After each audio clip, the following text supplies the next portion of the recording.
And the Bulldogs' percentage is terrible, 94.6. The Crows is 107.4 coming here. So if the Crows do win, they'll go ahead of the Bulldogs. That was the material impact of a game like this. So the second half beckons as the Crows by 40 points. Tossed up in the middle. English wins the opening tap out the back. Peatling kept it away from Bontempelli and allowed Berry to pick it up. Crows go forward first. Fogarty has front position. Knocked away by O'Donnell. Near Bullen out to Keys. Played it into the pocket. And Rochelle had a step or two on lob, which didn't look like the right matchup anyway. Yeah, he's down there to help shore up as here's a snap. Rochelle's coming around the corner. Takes his snap and kicks the goal. 30 seconds was all it took. Rochelle's third puts the Crows lead back to 46 points. And quick goals either side of the half-time siren. 13-3-81. The Dogs 5-5-35. The Deutsche Tractors scoreboard. The grass is greener with a Deutsche Tractor. Not sure how that matchup happened, Jared. Lob on Rochelle. It's almost like lob. You're just going to play in the deepest. We don't care who it is. And he's now on Thilthorpe. Buku's on Rochelle. It's a dangerous full forward line, isn't it? If they can get it in deep and send a ball up clearance. It's a third goal from the middle tonight, which we said at half-time that the Bulldogs need to step up around the middle there. Some really good craft work too, denying Bontempelli a clearance. So back in the middle, crowd almost silent at the moment. McAndrew against English, and Richards gets the clearance. A bullet inside 50. Croft unable to take the mark. Middle of crumbs. It gave a good kick of it towards the wing. Battle on the wing.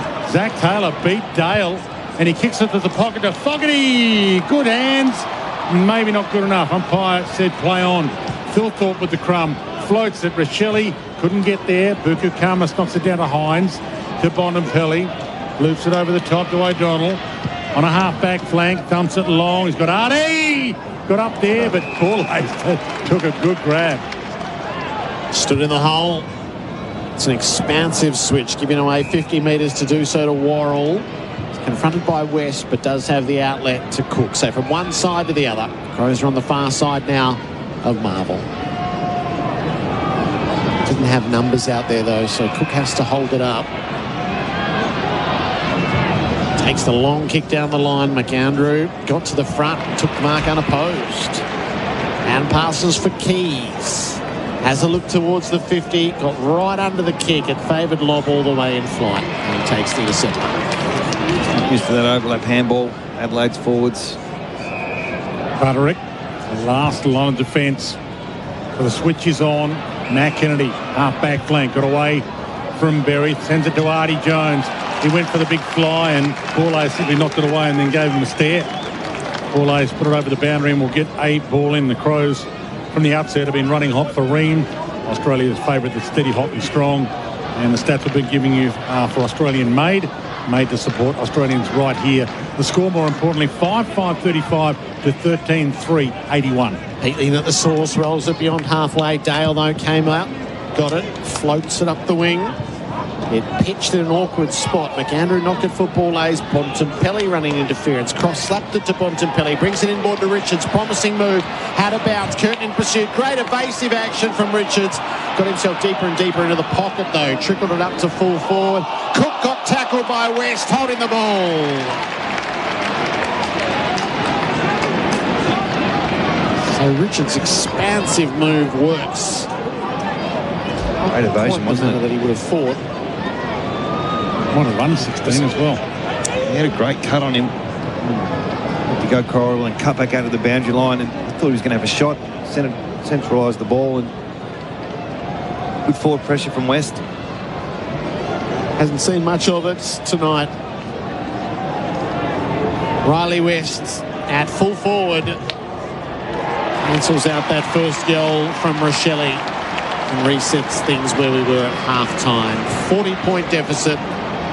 The Deutsche scoreboard. The grass is greener with Deutsche Tractors. Well, hasn't settled at all this quarter just yet. Bit of circle work. No one's gone through the corridor, and Bontempelli again part of that chain to get the ball in a contested 2-on-2 situation and off to Richards. So for them to come back, they're going to need those two have standout halves. English is the one haven't really seen him dominant at all around these centre ball ups or around the ground stoppages. And jump the fence to a Deutz-Fahr tractor where the grass is always greener with German engineered precision. And it's been precision from the Adelaide Crows tonight. So English and McAndrew about to go at it. Can the Dogs get a few in a row here, get themselves back into the contest? Bontempelli with a little knock to Richards. Handballs it back to English. Gathers on the bounce back to Bontempelli. Gets away from Dawson. Thumps one down the spine. Norton flies. Can't mark it. Miller crumbs. We gave it. Could have been ball again. No prior. Norton comes up. It is going to be a holding the ball free. Or dangerous tackle. Gee, that's going to make a few of the Dogs fans even more upset than they already are. Worrell to take the free kick at fullback for the Adelaide Crows.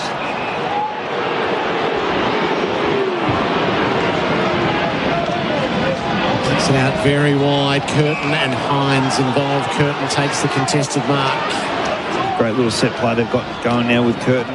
Just kick it to him one-on-one. Miller up, back on the defensive 50. Taylor made some space on the wing. The link-up play. Curtin goes bounding by. Kicks to inside the 15, and Curvis flipped it down, hoping Fogarty, Thilthorpe will do.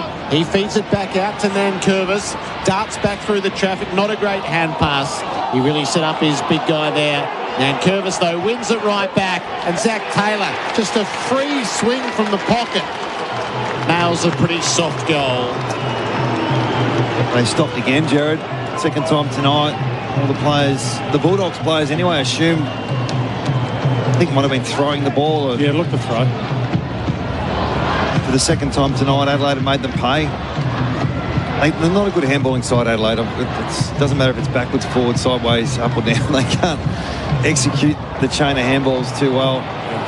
Just see the replay, the Harvey Norman replay. Go Harvey Norman half-yearly clearance. Shop TVs, fridges, laptops, mobiles, furniture, bedding and more in-store and online now.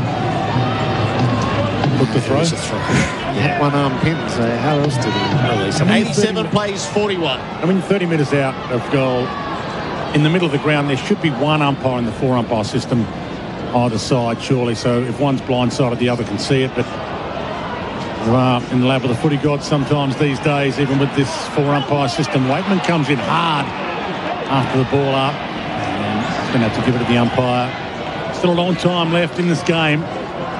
Whether the margin's going to be more or less than what it is now, that's the question. The Adelaide Crows could end up getting a big percentage booster here, and the Dogs have got enough time, but they're good enough to fight back. There's 15 minutes left in this third term. The boos are ringing around Etihad Stadium or Marvel Stadium. Ball flung down in the Dawson direction, whose first quarter was something to behold, and that move likewise through the traffic to Keys. Kicks toward attacking 50. Thilthorpe can't mark. No arm chop. Karmas, he gave it to Caulfield. He's under immense pressure. Could easily have been ball. He was tackled to the ground by Nankervis, and now Keys is tackled to the ground, and the umpire says, I'll have it. 45 from Adelaide's goal. English goes off the ground 4 minutes into this quarter. You'd think the game's sort of on the line now. We've got Croft in the ruck. There's no contest, really. Heatling at the stoppage, high into the sky, punched away by Lobb, out over the boundary. Now you're in a really dangerous position where Croft's trying to compete. Probably 20 centimetres short. Maybe not 20, but you know what I mean. Is he kicking English in the backside at all or not by doing that?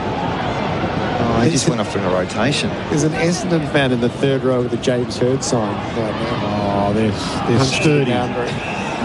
He's 4 rows back on the aisle in his Essendon jumper, and he's got a handwritten sign that he just ran down to the fence and held out. Not Andrew Welsh, is it?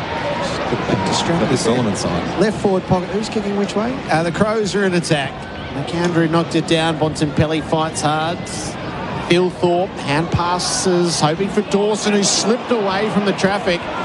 Nick Murray spilt the beans, though, and he's in strife as he's tackled from everywhere. It's a ball up, 50 out from the Adelaide goal. Well, I'm putting it on the Dogs here. I reckon there's plenty of time to actually mount a fight back and show a bit of ticker here. Selwood got it from Croft. Punches it back out toward the wing. Waitman can't mark it. Ball forced to Bourlays. Goes all the way back to Michael Annie Court. He goes back to Bourlays. Now holding the ball. Artie Jones free. Crowd thought there should have been 50. Artie Jones is on the wing. You can only fight back goal by goal, and there's plenty of time to get plenty of goals. Artie Jones. He launches one inside 50. Where's Norton? He's about to fly, and a big fist of Nick Murray kills it to the boundary, and we'll get a ball in, but I think they've got an inside 50 of the Dogs. And the Deutz Far Tractors scoreboard. Grass is greener with Deutz Far Tractors. It's still 87-41 Crows lead, but we've got a quarter and a half of footy left. Dogs in attack, 40 out from goal. At the throw in, McAndrew worked it down to the front. Richards, though, has first access. Arch the back, got caught. Hand pass to West. Tosses it up to full forward. Lewis is the best of the takes off hands, hits the ground. Norton closed and socket home a goal. It's his first. Oh, what have I missed? A couple of doctors out there just having a run around at the moment for the Adelaide Crows. Having a chat to players. The dangerous tackle. John Donohue might have some info downstairs. We're going to get John. Yeah, they've been searching for Josh Worrell for a couple of minutes, and the oldest trick in the book, he went to the outer side instead of coming off. They're getting HIA done on him. Their tackle with Artie Jones a little bit earlier, but they've been looking for him for the last couple of minutes. He's off now, and he's going to go down the tunnel. 2 goals each in this term, so Adelaide by 40 points. It is 14-3-87 to 7-5-47. Adam Simpson for Power Bay Quality Solar Solutions. Well, strangely enough, the cross in the ruck situation's actually working okay for the Bulldogs. They're sharking the Adelaide hit-outs, and they kick a goal from a stoppage. So can they get 2 in a row and then 3 in a row? Berry caught in a gang tackle. John Donohue downstairs for Thrive on the boundary, your streamlined small business growth platform. AFL Nation for the 4 and 20 Traveller. Free kick Dog. So some little things going their way, and it's a ruck free kick to Crops. You get too excited sometimes when you know you can dominate in the air. He drives it long. Norton got up there, got hands on it, couldn't mark it. Tackled late by Sanders. Gee, slung Cook a good 7-20. And now Waitman lays the tackle. And now Berry's crunched. And now Sanders, a flying shot at goal out of nowhere. Sanders kicks a ripper, but he had no right to kick. So the Dogs are on the way back, and there is an eternity left on the Deutz Far Tractors scoreboard. The grass is greener with Deutz Far Tractors. The Dogs get their 8-5-53. The Crows 14-3-87. And more importantly, the Elders Clock open a rural products prepayment account to win. 12.5 gone in its third term. Well, now English is coming back on. It's almost like keep him off. Yes. He's only had the 6 possessions, 12 hit-outs. McElhaney's coming off himself, so now the ruck's reversed. No, they're going to turn this over. It's touched. Oh, by West. Oh, man. West. Review complete. Looking at this angle, it was touched by the right hand. The Bulldogs play. Decision to score away. It's the second goal the Dogs have had struck out tonight. It's Cody Waitman early and Riley Sanders in this third term. So the margin is 39 points. Bendix breaks big moments, the best known breaks. Paul Kahan kicks it in. Curtin made space, takes the mark. Definite set play from kick-ins. He lays it off to the side. Paul Kahan, who's a ready-made player, jabs it into the middle. Laird, it had some risk about it, but it found its target. Laird slips the hand pass. McElhaney drives it in deep. Phil Thorpe, the hands, comes to ground. Keys circles the footy, but never quite picked it up. It hit Berry's boot, went out towards the boundary. Bramble shared it with O'Donnell. Dogs clear for a moment. Miller and West engaged in the bodywork. Miller wins the footy. He's managed to keep it in too. Fogarty had a fly. O'Donnell the spoil. Butterick's hand pass inboard, knocked down. Caulfield knocked it to the advantage of Matt Kennedy, but he was in the tackle of Saligo. It'll be a ball up, 40 out from the Crows' goal. So much better in the air, the Bulldogs, since quarter time. Conceded 7 contested marks against at quarter time. Well, Fresh English knocks it down, and Berry can't trap it, and we'll get a ball in just outside attacking 50 for the Adelaide Crows. Reflect on that first quarter, Dwayne. It's going to be the defenders and the poor nature of which they went about things. From the outset, it's been the Crows running hot for Ream, Australia's favourite, the steady hot and strong. Can the Dogs get a hot run going? Luke Kennedy tried to thread the handball through the eye of the needle and had to go back and lay a tackle. Matt Kennedy goes in. A good wing tackle laid on him by Neil Bullen. Then he sat on him. Put a saddle on him. Gee, there's some... I don't hope you can hear that at home, actually. Special comments going on. There is. Curtin fought his way through the tackle, threw it onto the boot, jammed it into the right forward pocket for a throw-in. That would have been deliberate this time last year.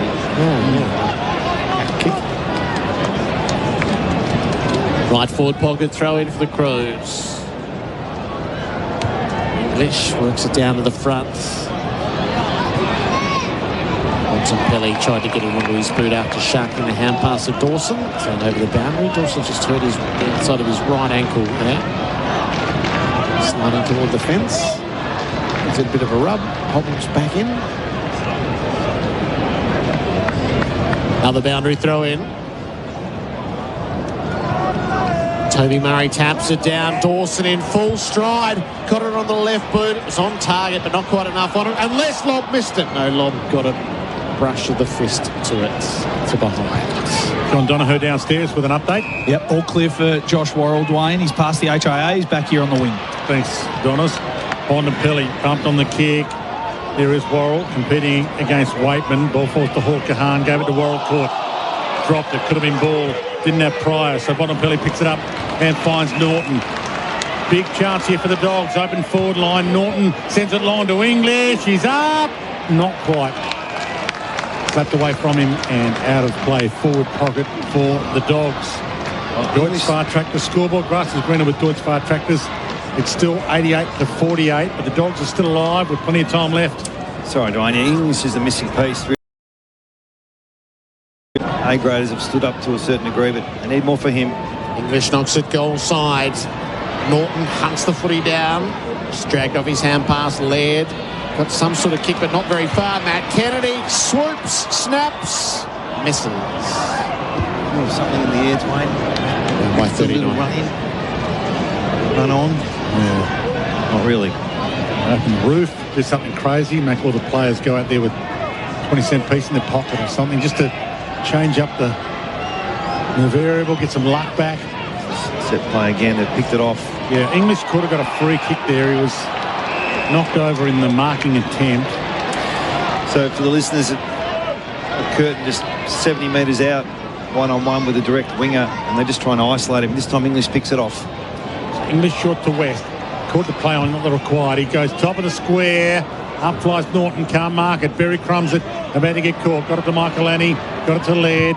Inside defensive 50. He's kicked it maybe too wide for everybody. The Dogs players let it roll out.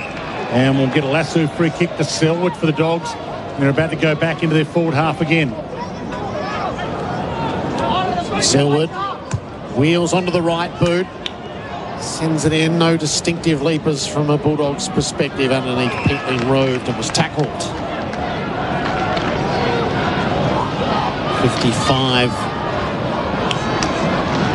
Not on 50 actually from the Dogs' goal. English swatted it forward, but only as far as Peatling, who was tackled by Richards. Pretty even quarter so far, 2 goals each. Test of possessions and clearance is pretty similar. English flipped it over his head. Matt Kennedy links it up to Bramble, running hard toward the boundary. Over his shoulder to Richards, tackled by Curtin. It threatens to come out. Curtin has it, but he's in a 2-man tackle, and it'll be a ball up. And for Richards to peel him up off the turf. Bramble roves the stoppage. Wobbles the ball wide toward the 50. Jones had a fly, knocked away. He'll get it from Butterick. Jones just tagged by Neil Bullen when he was threatening to go goal side. Berry comes through for the Crows. Keys in close. Worrell back into the action. Hand pass to Cook, who links it up sideways to Boulays. Checked his kick at Thilthorpe, working down at the defensive 50 to be the out. Well, with each tick of the clock, the Crows are closer to an against the odds win. Thilthorpe from half-back pulls the kick late. Saligo. Time on their side. Scoreboard on their side. Chip kick to Laird, centre half back. Thought about the quick play on Artie Jones on the mark. Holds him up. 3 Crows players behind him if he wants to go the lateral kick, and he does to Borlays. Go short to Hawk Kahan. All this at half-back for the Crows, and he's got Nick Murray out wide, so hits him with the pass, loops it back over the top. Good movement by Hawk Kahan. He's kicked, just as I'll wrap him up, goes out of bounds in the full. Free kick Dogs, English to take it, and we're about to tick into time on, or just have ticked into time on third term. Inboard to Bramble, takes the kick up the line. Jones is caught behind though. Borlays brought it to ground, didn't quite mark. Saligo goes backwards. Hand pass from Michael Annie into the middle. Neil Bullen kept the hands free and stood in the tackle. Worked it up to Peatling. Tackle. That was an illegal disposal. It turns over anyway. Nat Kennedy to Bontempelli. Stabs the kick for Norton or Waitman. Waitman back with the flight. Dropped the mark. Norton's got it. Waitman run down. Got his kick. Kicks the goal. And there'll be no taking that one off him. Cody Waitman's first on return, and it narrows the margin to 33 points. 8-7-55 to Adelaide, 14-4-88 the Deutz Fahrt scoreboards. The grass is greener with Deutz Fahrt tractors. Well, what have they done differently this quarter? The Bulldogs, their pressure's over 210 at the moment, and +1 to clearances. Adelaide once again try to forward handball through the corridor. It doesn't work. They're -3 per metres gain for the night, the Adelaide Crows, and every time they get into chaos, they look vulnerable the other way, and no surprise, Bontempelli falls on the loose ball. Deep entry, and Waitman kicks the goal. So everyone's turned up except for English for me. Just need him now to dominate this ruck battle. Right, they fly McAndrew, and English ball knocked down to Berry, caught by Bontempelli. Handball found Richards. His kick travelled 3 metres. Nankervis has got it. Sanders has him over the shoulder, according to the umpire. And Curvis free at centre-half back for the Crows. 7.5 minutes left in the third. Fans it wide. So Laird gets it from Michael Annie. Plays on up against the boundary. Got bumped late by Croft. Umpire let it roll. Off hands on attacking 50 for Adelaide. Neil Bullen tried to go off the deck. Matt Kennedy went and got the Sharon. Gave it to Bramble. Spears his way through the traffic to Sanders. Nice handoff to Butterick, who normally hits a target, and he does here. He puts it out front of Waitman. There's no one ahead of him. He's 70 from goal. Now they run ahead of him. He's got Croft. Can he hit him? Just knocked away from Croft last second.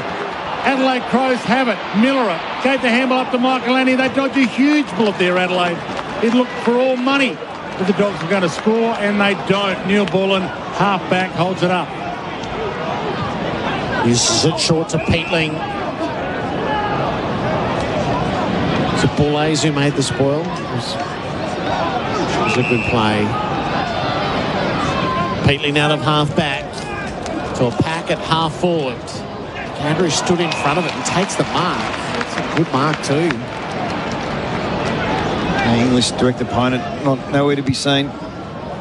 To full forward. 5-man pack flies. Underneath it's to be won. Keys hand passed it around to Taylor. Worked it wider still.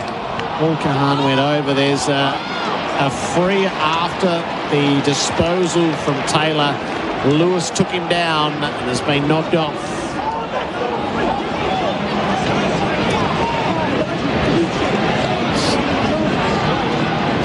Borlays with a reach around spoil at one end. And then Lewis just over eager at the other. I'm sure Lewis's role tonight, I think he is a role player. He should be trying to take on the best defender, disrupt the back line. Zach Taylor has one in this term already. Set shot directly in front. He'll come through the 50. Taylor with the right foot drop punt. It was through the moment it left his boots. And again, Adelaide come up with a goal when the Bulldogs threaten any sort of uprising. 39-point margin again. Bendix breaks, big moment. Bendix the best known breaks. I like Taylor. He's a good little player, isn't he? He seems to make really good decisions. He's happy to take on his direct opponent. Doesn't overdo it though. He knows when to dispose of it, when to bring others into the game. He's a good finisher. He's got a bright future. A pretty good start tonight. 11 possessions. He kicked the 2 goals. Had 5 score involvements, 3 inside 50s. growth player for Nutrient Water, your irrigation pump and filtration specialists. That could be the Bendix Breaks big moment again. Bendix, the best known breaks, just to settle things down again for the Adelaide Crows. So English and McAndrew went up in the ruck. Kennedy argues the point and then gives it back. Lucky. Berry, who won the free kick, sends it long. Up flies Fogarty. Couldn't bring the mark down. Ball knocked to Fogarty in the end. He dodges one. Tried to get... We gave it to Butterick, who was tackled and then dropped it. Not clearing the tackle, the umpire would say. Play on. Hawker Hahn feeds it over to Peatling. 60 from goal. Sends it long.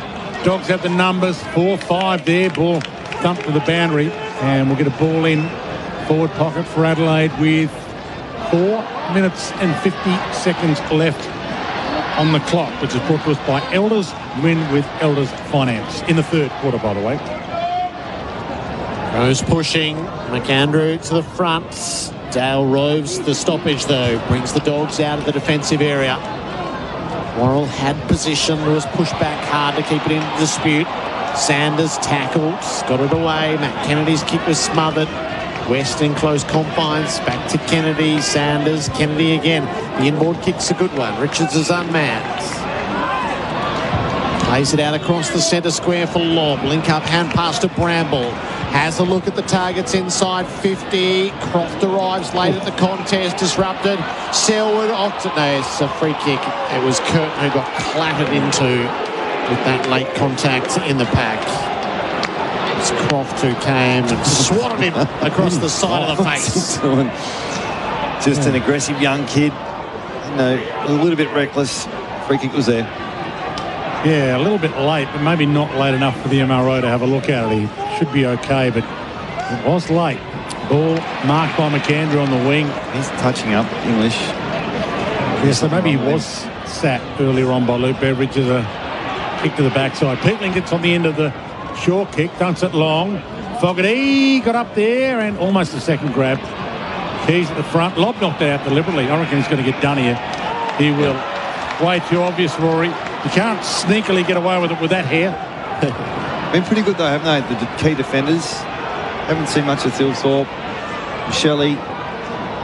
Keys up into the pocket. Poorly directed kick. Caulfield sees it into the stands. Fogarty haven't really, since quarter time, when all the damage was done, they've been well held. You said pre-game one team will get out to a fast start. Me too, yep.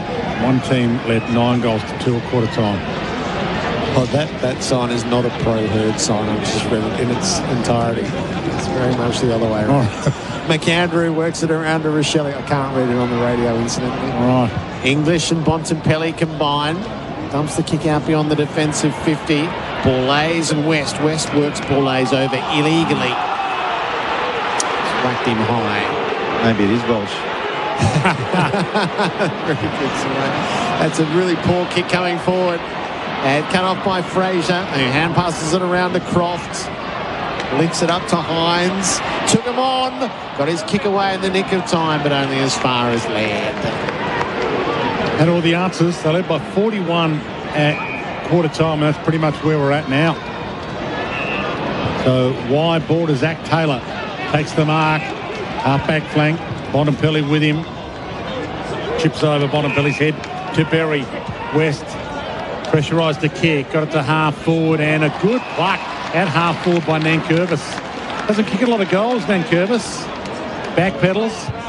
Outside of the boot kick. Top of the square. Fogarty got up there with the climb as he loves to do, but off a fist and out of play. So with 2:20 left on the clock in the third, on AFL Nation for the 4 and 20 Traveller, and the Crows leading 94-55. Here's Jared Whateley. Luke Beveridge just about to have a Traveller. He's heading downstairs to the 3/4 time huddle. Richards took them on, got it away in the nick of time to clear the defensive 50. Lewis tackled by Bourlays just before the kick, the whistle to force a ball up. Haven't seen Adelaide live for a while. They normally go to a +1 situation to finish off the quarters. Looks like they're staying equal numbers. English tap. The way of Curtin, who fumbled. Dawson gets it. High ball up inside the 50. Hangs for a long time. Fogarty against 2. Spoils were made. Butterick in a spot of bother. Able to release. Bramble's hot. Rochelle got him over the boundary. So much damage done in that first quarter.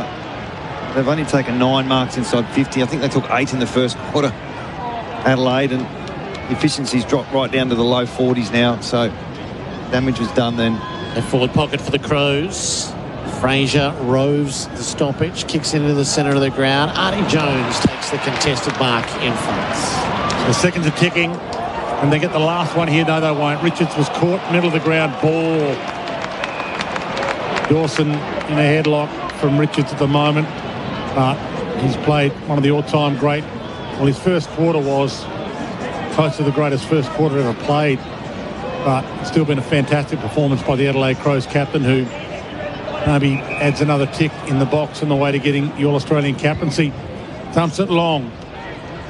Flyers go up. No one can mark it. Keys nearly crumbed it. Caulfield with him, left it behind. And the umpire set too high on Caulfield. Push and shove between Selwood and Rochelle. Sorry, Dwayne. Dawson's had 31 rating points today, and the next best is 14. Berry. Caulfield back pocket for the Dogs. Has a look at what's on offer, but with a minute left, there's not much. You go short to Butterick and see what the Dogs want to do with this last minute. Just take the seconds off or try and steal one late. Butterick has a long look down the line and delivers in that direction. Up goes Nick Murray. Decided to spoil. Dawson was underneath, trickled it forward. Peatling trying to release, taken high by Richards. Crows will claim the advantage. Saligo to Millerer, trying to lace it out. Toby Murray stands his ground in front of Lobb and takes the mark.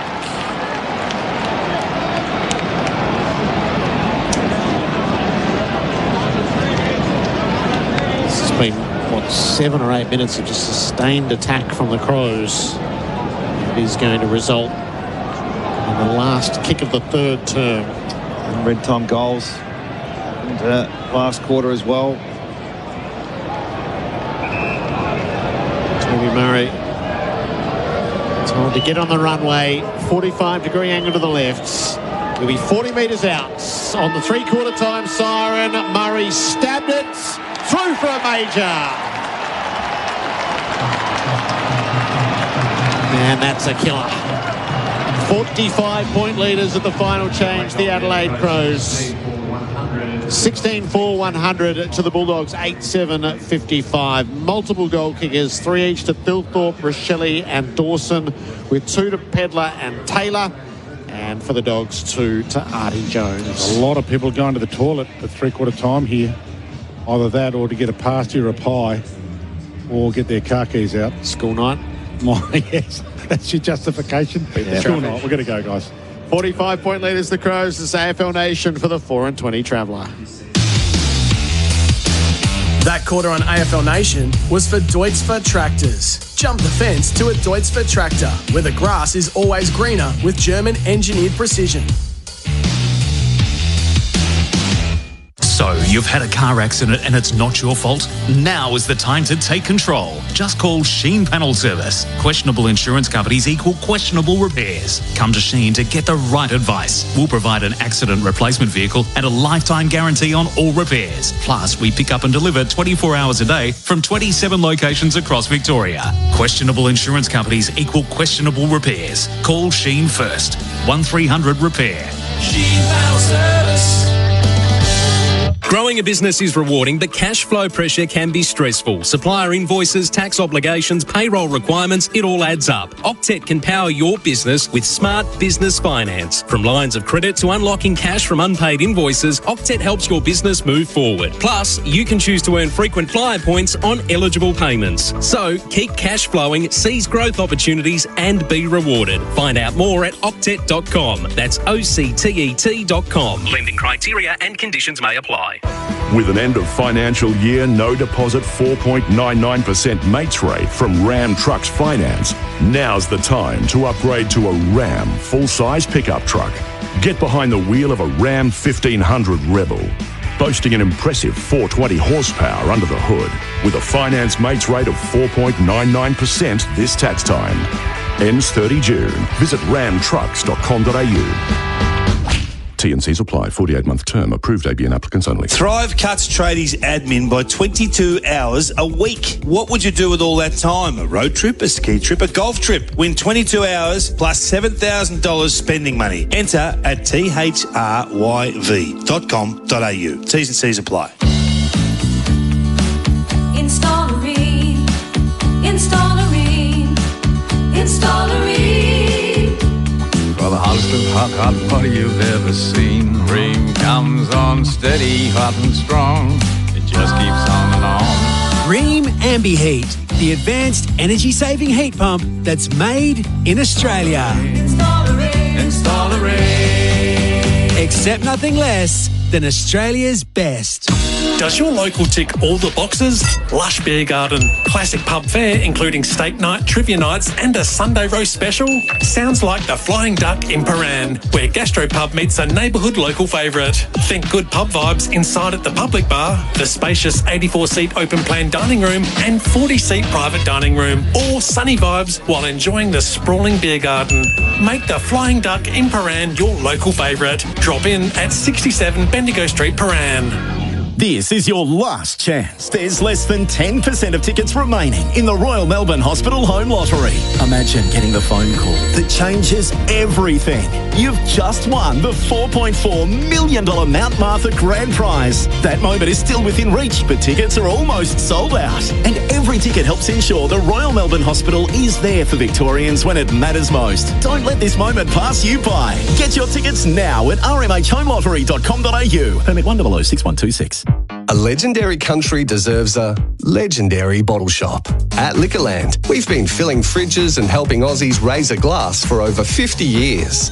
Cold, but cosy nights in. And summer sundowners, hosting the watch party. Or cooking for a full house, for the last minute dash on the way, or ordering your favourites from the couch. We'll bring the epic value and the legendary drinks. Liquorland. Legendary. Choose to drink wise. Why does someone else's lunch always look better? Because you've got leftovers and they've got a cheeseburger, a chicken and cheese, small fries and a drink. Lunch envy for $6.95 with Macca's McSmart meal. Available from 10:30am to midnight at participating restaurants. Excludes McDelivery.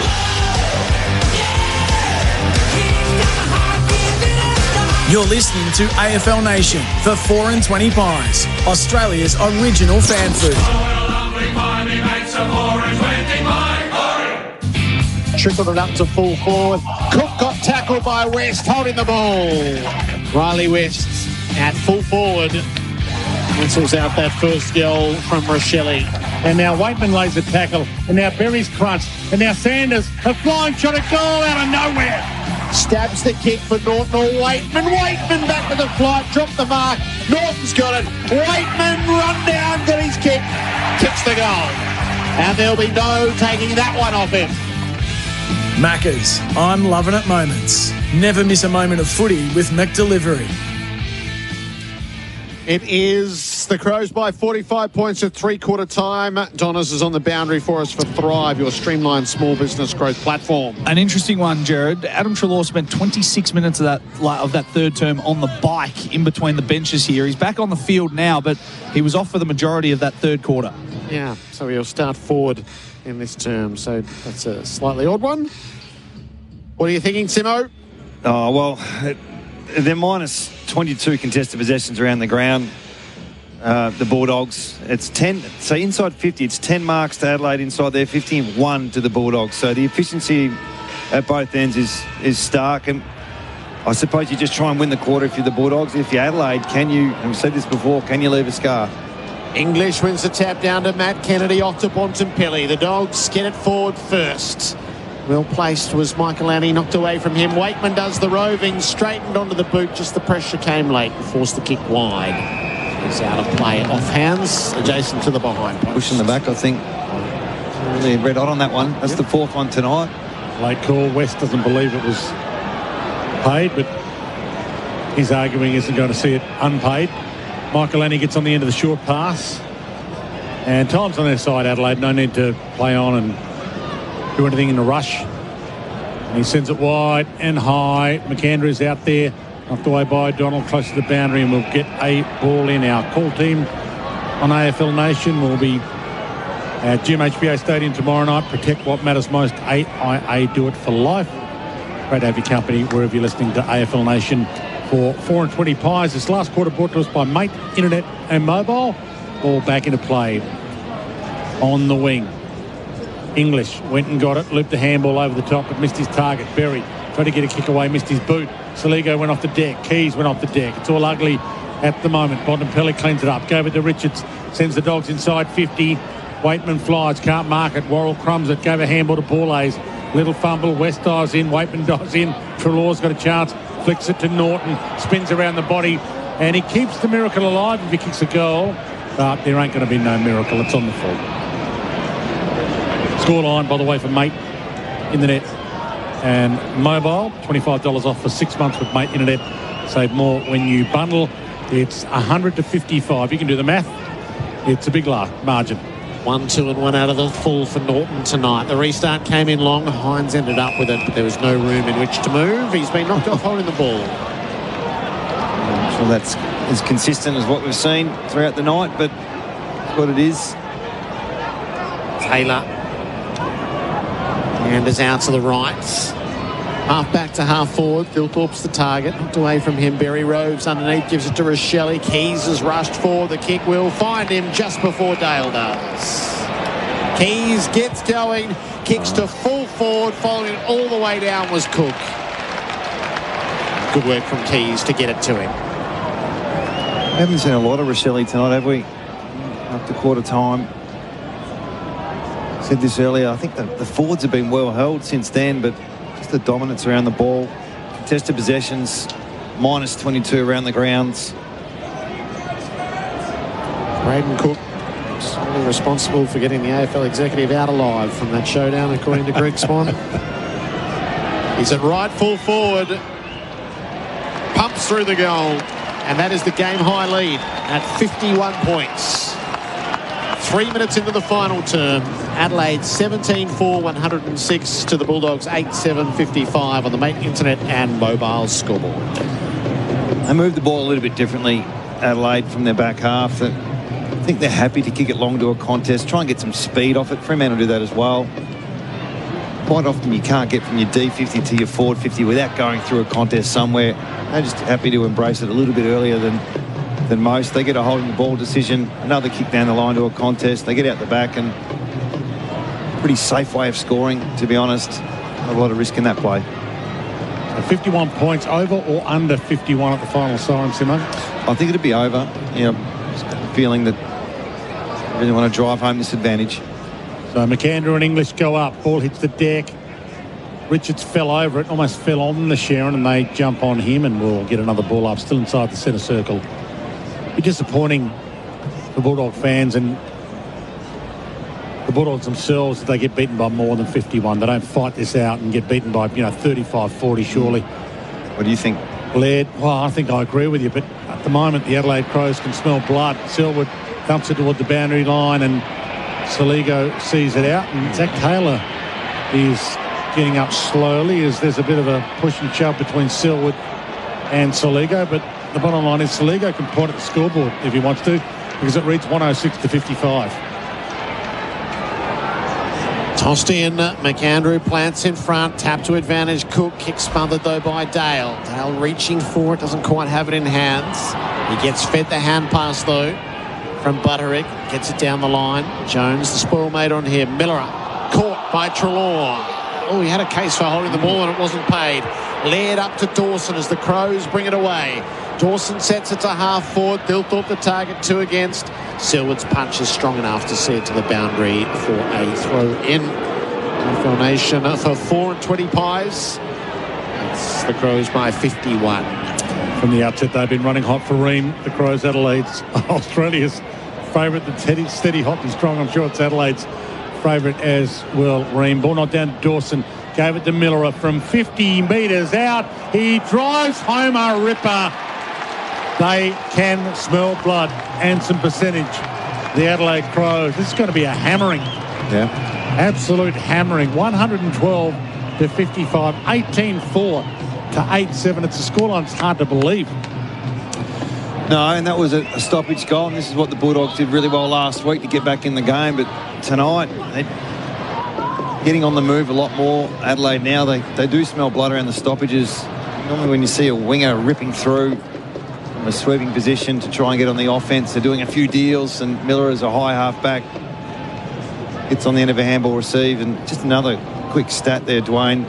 Contested marks tonight, Adelaide's had 14 and the Bulldogs have had 1 for the night. So the Tools have been dominated.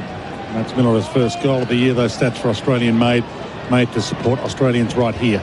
Andrew up. That was Toby Murray up high. Won the tap out the side. Skirmish underneath. Curtin heavy with his tackle on Fraser. A ball up. Big boy Curtin, isn't he? Brother's a big boy too. Inside the centre square.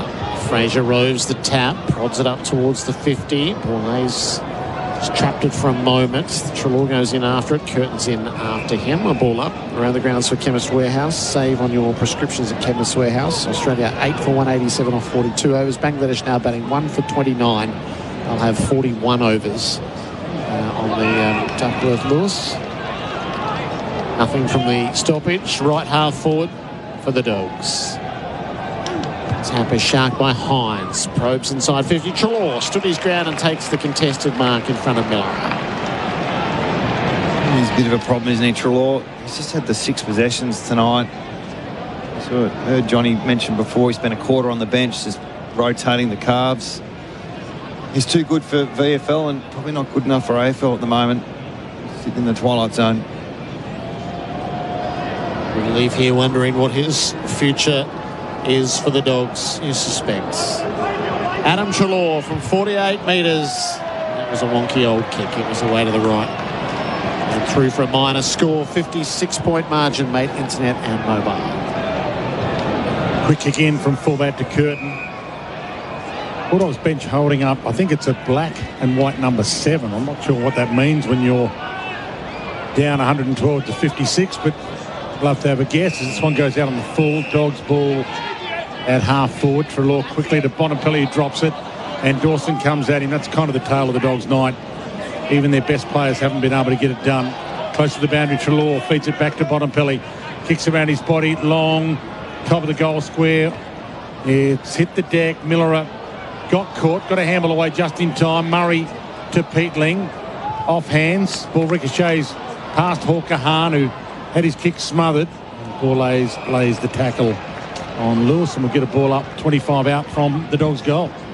Still their weakness in it, Adelaide, getting it out of their back half with speed.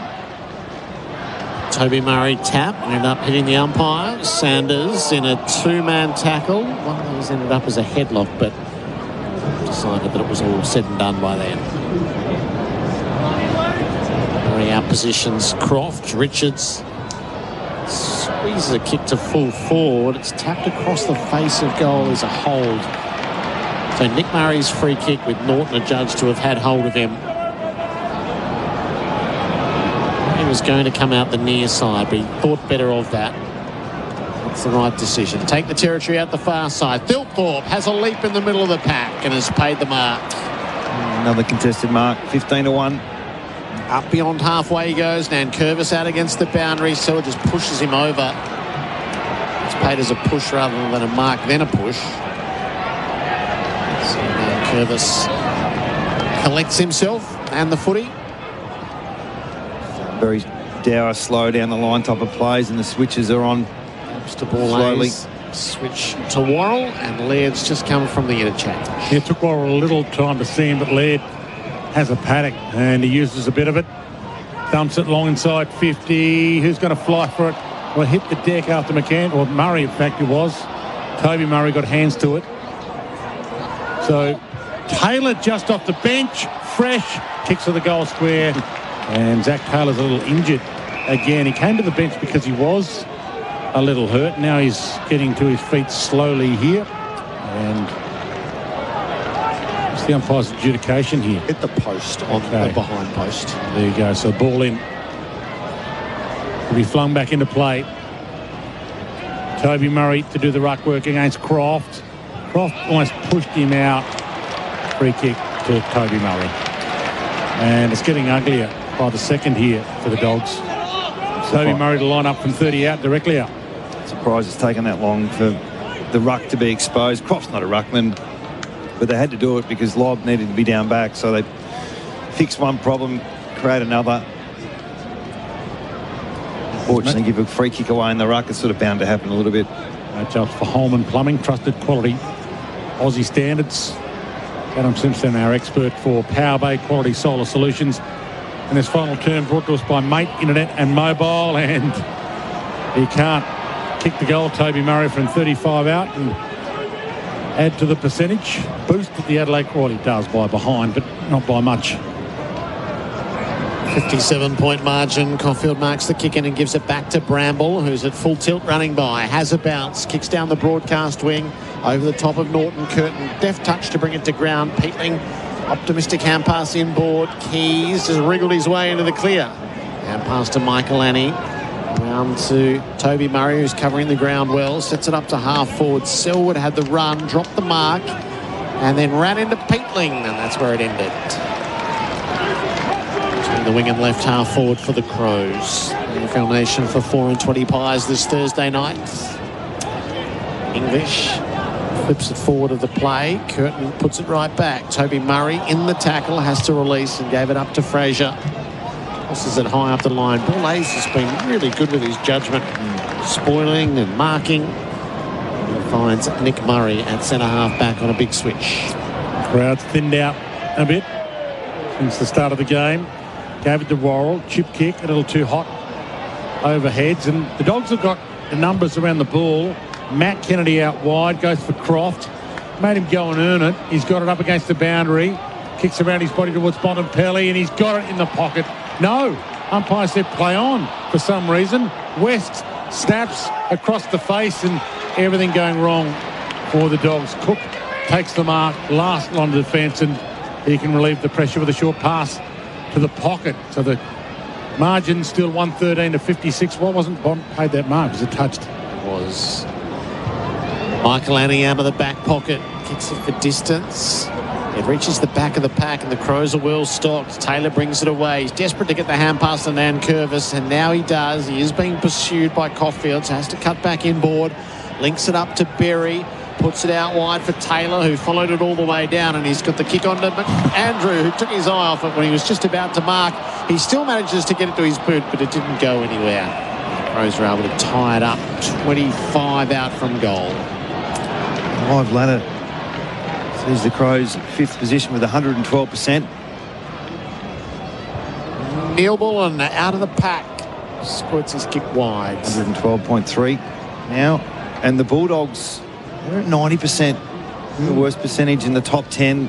This is not going to help the cause. No, the losing's been heavy. Hawthorn by 40, Geelong by 75, Sydney by 66. And this is going to be on the 10-goal mark. They're 56 points down. I was going to say they need to burn this jumper, but it might be a few they need to burn. Might just have a ceremonial burning of this one. Never wear it again. Fraser down the line, missed Bontempelli. He finds Dale fortuitously, but he couldn't pick it up. So he just kicks it off the deck. Croft gets a chance for a consolation prize. He strolls and kicks it behind. He's lucky to even score that. From 30 out. He's going to kick that goal, but he's been rucking, for 20 minutes straight or roundabouts, and then you wonder why they miss these easy ones. Kick in, missed Peatling, turned over. O'Donnell gives it to Sanders, who swings it at goal. It's going to come up a yard short. Big mark taken over the top by Norton. Worrell and Croft had set themselves, and Norton took the screamer. Around the corner, he snaps his second. Cuts the margin back to 51 points. Well, you mentioned the crowd thinning out. You reckon sort of stay and beat the traffic, Dwayne? Oh, that might be. Feels like the three-quarter time was, if you're honest, in traffic. Yeah, well, there might only be Crows supporters left by the final siren. That's all that might be left. Yeah, Hardy fans who are sticking around because it's been miserable since the first quarter for the Dogs. 9-9-63, trailing Adelaide 18-6-114 on the Mate Internet mobile scoreboard. Maybe they're just getting home early to make sure they're up for Midday Madness tomorrow to give us a call. Well, they can give Donna's a call on the way home, can't they? Yep, they can. Might be some white flags being hoisted tonight. that's the hard part right now. They've got, there's still an upside for the Dogs, but as you read with those scores that they've been beaten by, when they're bad, just way too bad to say that it's only minor issues they've got. Out of the middle, Richards drives it long. Norton got up there, crashed it down through a few sets of hands. Luke Kennedy had a chance. West nearly got a free. Umpire said no. Hall Kahan with the kick off Keys' hands. And Thilthorpe got on the end of the Soligo short pass. And he's on a half-back flank. Yeah, the problems the Dogs have. Crows have got a few out as well, but no Rankin in this lineup. So arguably their best player is not there, even though Darcy, the Dogs' best player, or second best player, not there either. Armis on the intercept mark, brings it up to Treloar into the centre square for Bramble. Plays it out across half-back to Caulfield, and he links it up to Fraser. Fraser's got O'Donnell running for him on the outside. From the wing, kicks the Dogs forward to West. Takes the mark outside the 50. So a nice passage of play from the Dogs. They'll need one more mark inside. Out comes Norton, had a fly, couldn't hang on. Headband sprawled off. Luke Kennedy brings it around. Sent it up. Matt Kennedy onto the ground ball. Dale slammed it onto the boot. No direction about it. In fact, it's out on the full. Just thinking, wherever Sam Mitchell is tonight on his bye, he'd be the unhappiest man in Australia, I reckon. From where they had the Dogs at half-time, and the ill temperament of his team and the misfiring kicking, he'd be sitting there. What the hell happened last Friday night? Yeah, you're right about the huge opportunity they had. And the attendance is now posted at 22,761. And that's the start of the game. It's a little disappointing, isn't it? 22,761. I thought there was more than that. I thought there was at least 28, 29, but it's a disappointing number for a team that won last week and has got finals opportunities and flag opportunities, we thought, before tonight. Maybe still have. Laird to Peatling, opens it up to Millerer. Ball rolls in his favour, got it middle of the ground. Spears one, half forward. Keys with a couple to beat. Caulfield, one of the couple that he had to beat. Gave it to Butterick, who plays for the free, gets grumpy on Soligo. Play on advantage. O'Donnell goes wide, finds Richards on the wing. They can get a couple of late consolation prizes here, the Dogs. A spear pass to the top of the square. Hall Kahan came up with it after two Dogs cut each other off. Nick Murray out wide to Cook, and he takes a mark on a half-back flank. So we're 7.5 minutes away from the final siren, and the crowd gets thinner by the minute. 114 to 80 to 63. Really intra-club type of feel about does it. Does it ever? This is the old 10 minutes of Matt Sim, end of training on a Thursday. And, you can't blame Adelaide, I suppose, putting the cue on the rack, but this is, they need the mercy rule. We should draw straws as to who can go home now. I know I always come last in that. Kick long up the line. Fogarty on the ground ball. Dale laid the tackle. McAndrew worked the turnover and fed the Crows forwards. Rochelle is looking to see what's on in centre field. Millerer. And the Crows are running hard forward. Millerer sweeps the hand pass on. Hall Kahan at centre half forward. Steadied and delivered beautifully. Thilthorpe on the flowing leads. He could have had a shot then, Hall Kahan. And his second or third game for the club, and could have run inside 50. So really good nature about this kid to lower his eyes and hit pretty easy uncontested mark. The Doggies have got the Saints next week. That's a big game. Adelaide have got Melbourne. Hit 3 goals in the opening term, Riley Thilthorpe. This is his next shot at the sticks. Sliced it right. 52-point leaders, Mate Internet and Mobile. The game-sealing moments were in the opening term. Loctite adhesives beyond the bond. It was 9-1 just before the quarter-time siren. So Bontempelli to Bramble to Hines, half-back flank. Just floats it wide to Bramble to turn around and get it. Blake to play on. Rochelle didn't bite. He goes wide to Bontempelli, who collects it up against the boundary line. Hall Kahan pressurised the kick, but he got it to Artie Jones. Back to Bontempelli, who goes long. English, top of the square, thumped away from him, and he got a knee to the chest. Did English order the rib? And I think it might have been lower than the chest and the rib, Dwayne. Might have been in the... I don't think that's better.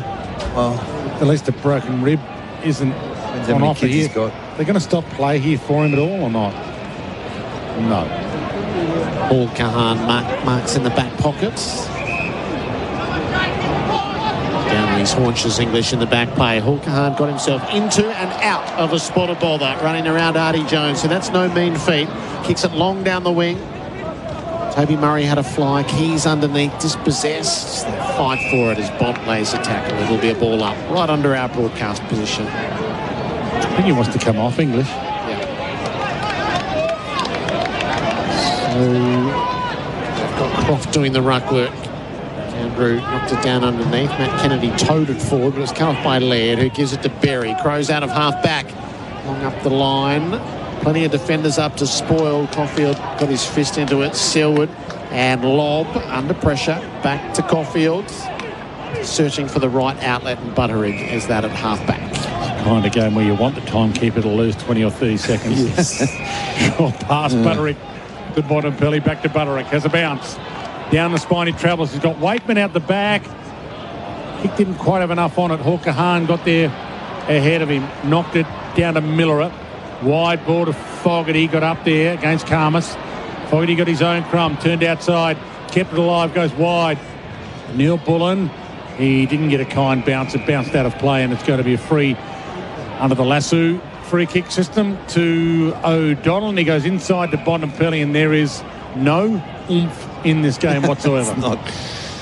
Bontempelli up to half forward. English is having a leap at this pack, so that's a better sign. Luke Kennedy roved underneath, hand pass to Treloar, doubled back, put it out wide to Luke Kennedy, up to Richards, stayed in flow, 55 out, into the pocket, too deep, out on the full.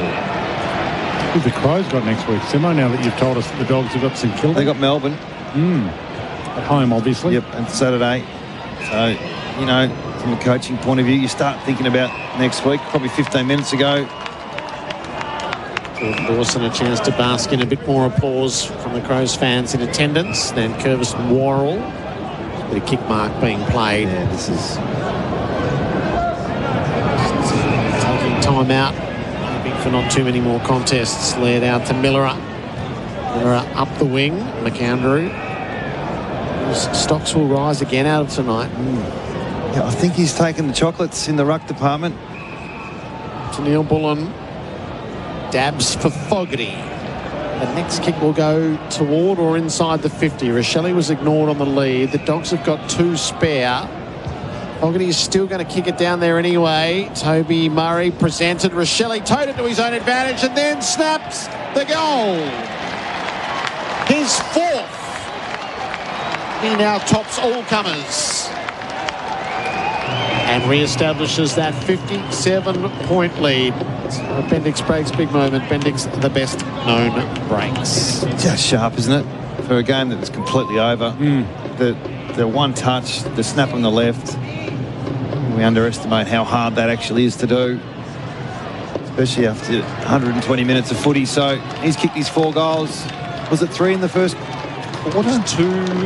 Okay, 2, 1 in the first 3, 1 in the third, and 1 in the last. Sounds like you might be considered for the 2 or the 1 from you, Simo, given that I know who your 3 is going to be. Yeah, I'm not sure. It's hard to get these guys in the votes when he hasn't done a lot other than that, has he? Does he need to get a 5th goal in this last minute? Well, maybe.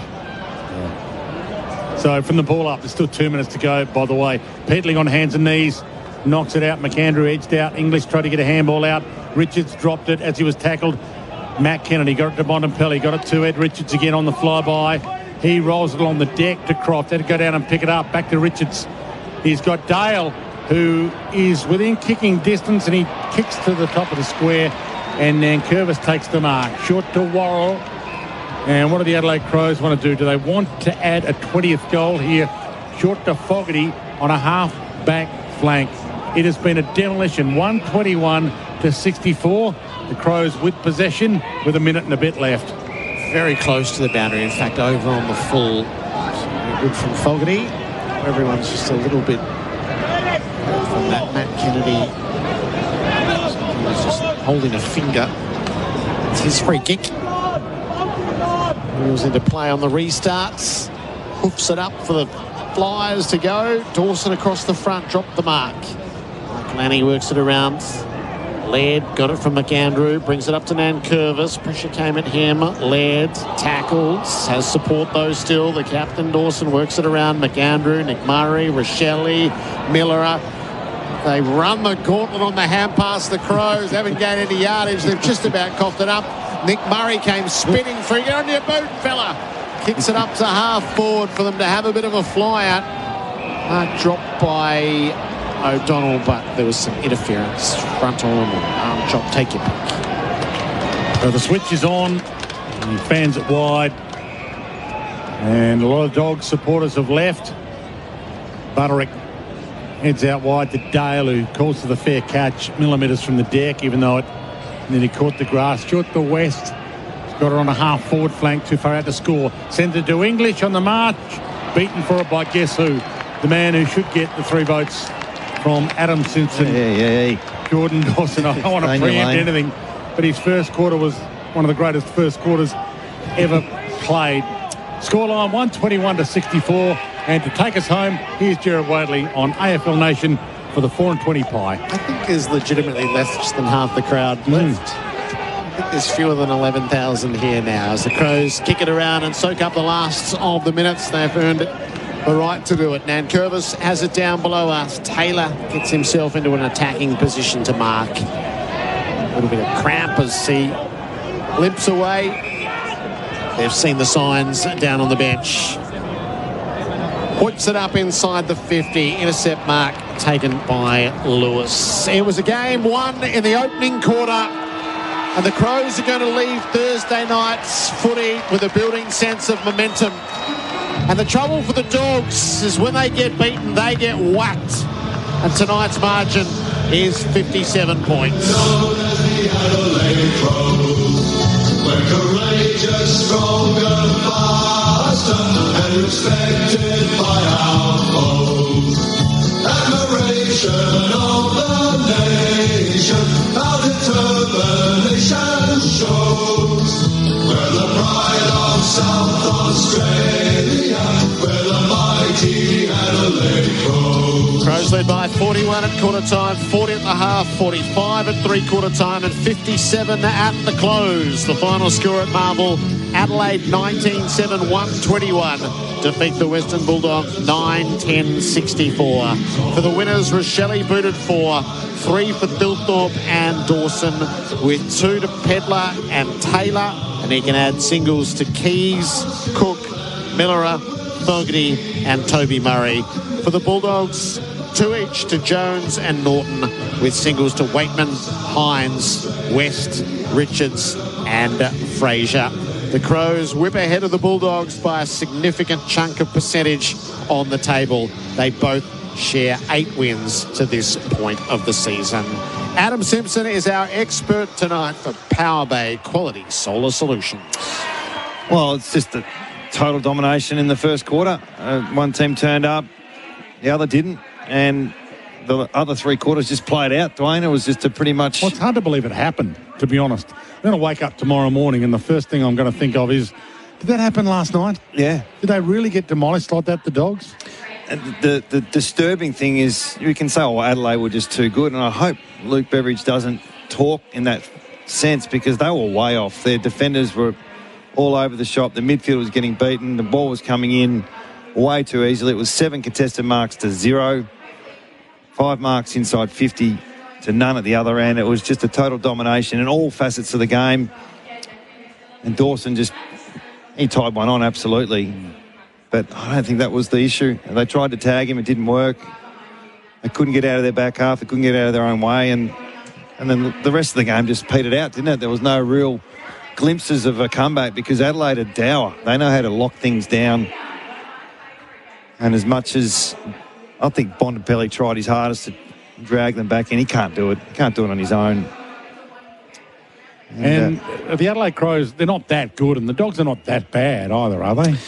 I've underestimated Adelaide a little bit. I've written them off. The Tassie game worried me when they played Hawthorn down there. I thought this team's not you know, there's nothing there that blows me away. But looking at him live tonight, they do like the one-on-one nature.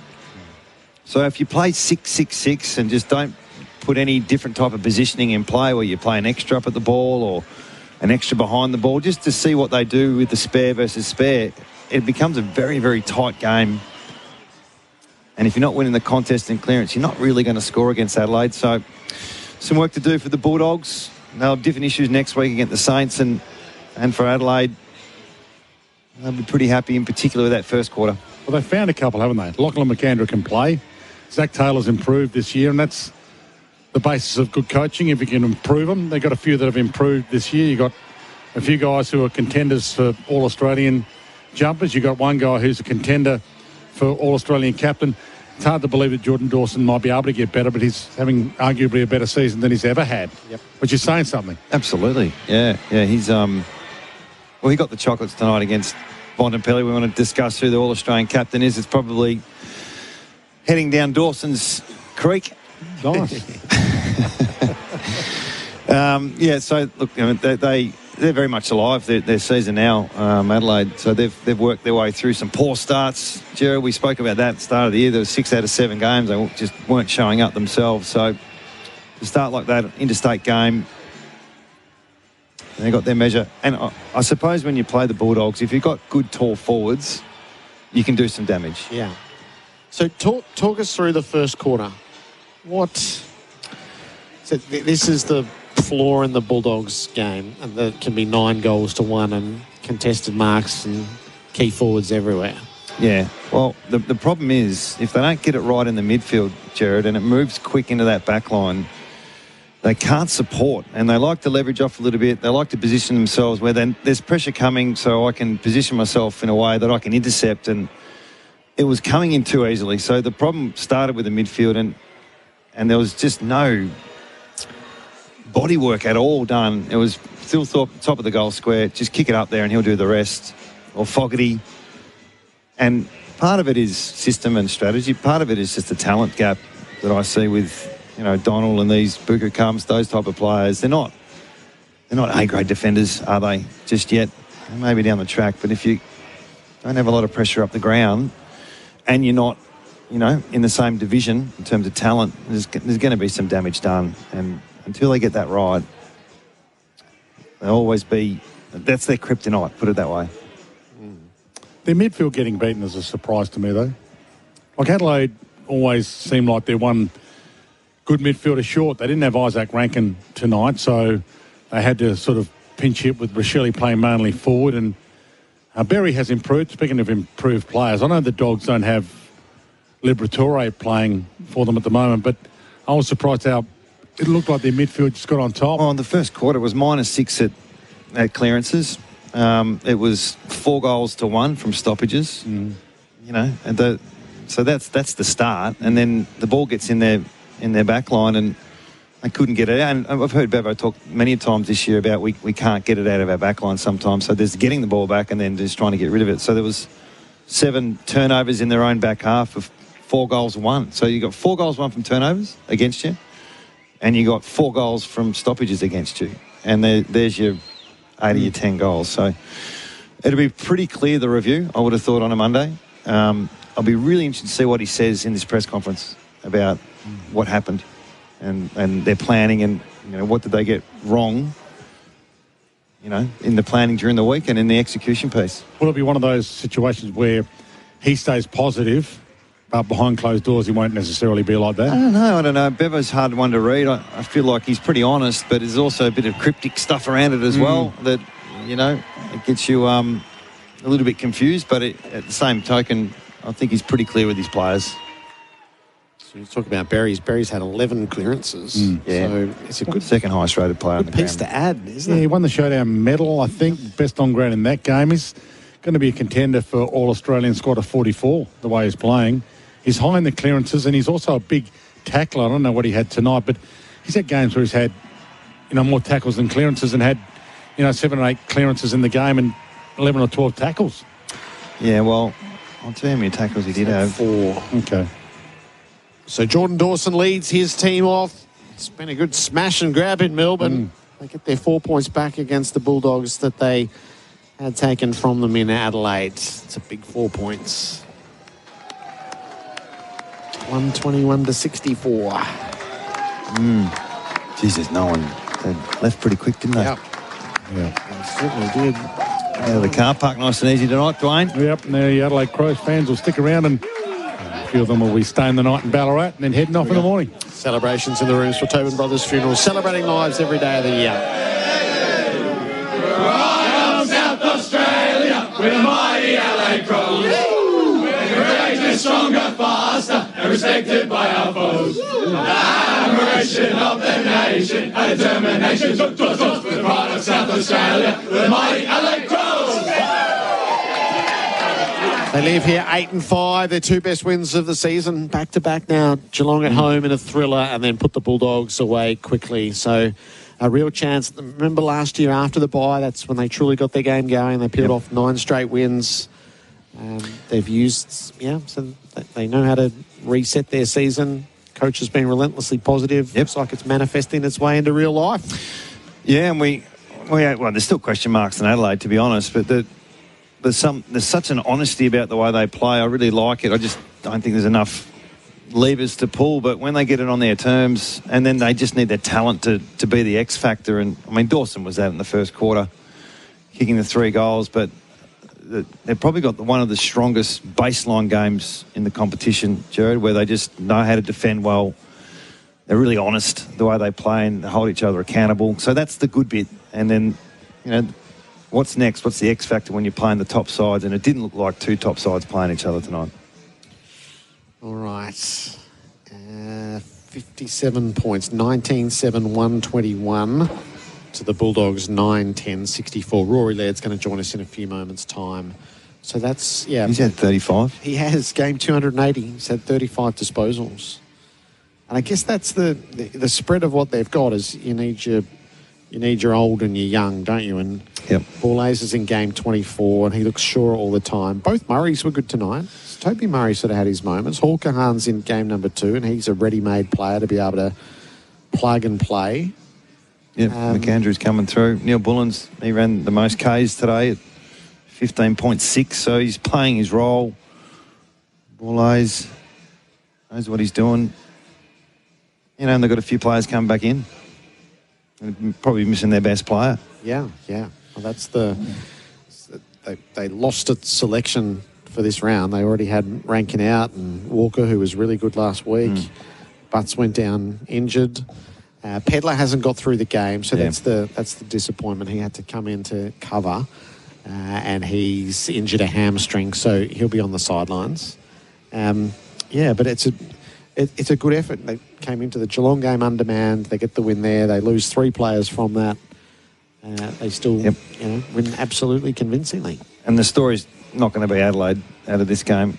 I think the story's well and truly the Bulldogs, and they performed really well in the second half last week, but we spoke about being 30 points down or thereabouts at half time, and then turning the tables. A little bit of Hawthorn taking the eye off the ball, and the Bulldogs doing some really courageous things throughout that day. I just didn't see the same attitude in the game tonight, and it started poorly and just never got off the ground the whole game, to be honest. So I wonder what's next for Bevo and his Chargers. I just thought they'd turn the corner. A lot of high praise on especially the close games. I mean, you lose half those close games and then, they're struggling for 10th. So it become very important that the close wins pay you back in the long run, but I haven't seen the consistency just yet. No, and the mystery around, play with Adam Treloar, who set out almost the entirety of the third term on the bike and returned to the field of play in the last quarter. Yeah. Precisely what's going on there and what his future might be. All right, Rory Laird, 35 disposals in game number 280. He's with John Donohue. He is, Jared. Rory, 5 of the last 6. The boys are in a rich vein of form at the moment. Mate, really pleasing tonight, to be honest. Boys were really focused going into the game. Massive week last week, massively physical game, and for us to back it up this week against a really quality opponent, especially the Dogs at Marvel, it's always a tough away trip, and the boys were locked in. We just had a really good game, and when you start like that, it's pretty hard to sort of lose it from there.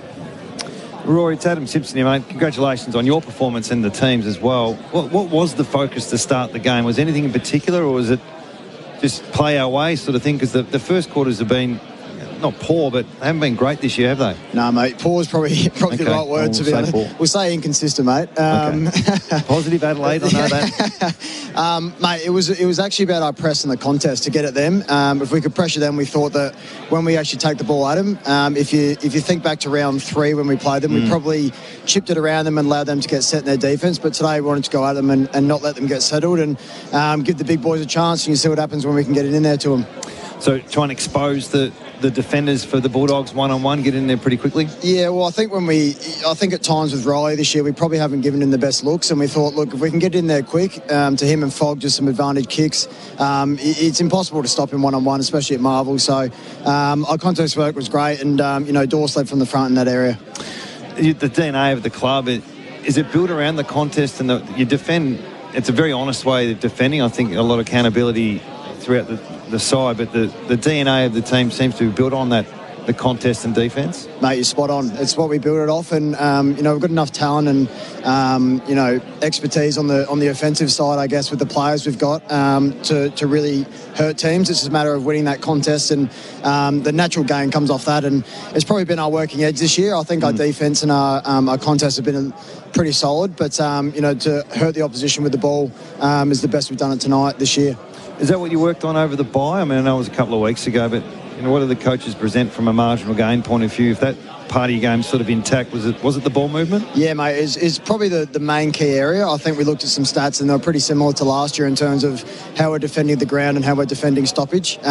Sometimes our contested numbers are a little bit down, but in saying that, we defend so well that we can actually sort of help that if it's going the wrong way. It's probably the other way, that we weren't giving our forwards much of a look, and tonight we actually were able to use each other and actually use the ball going inside 50.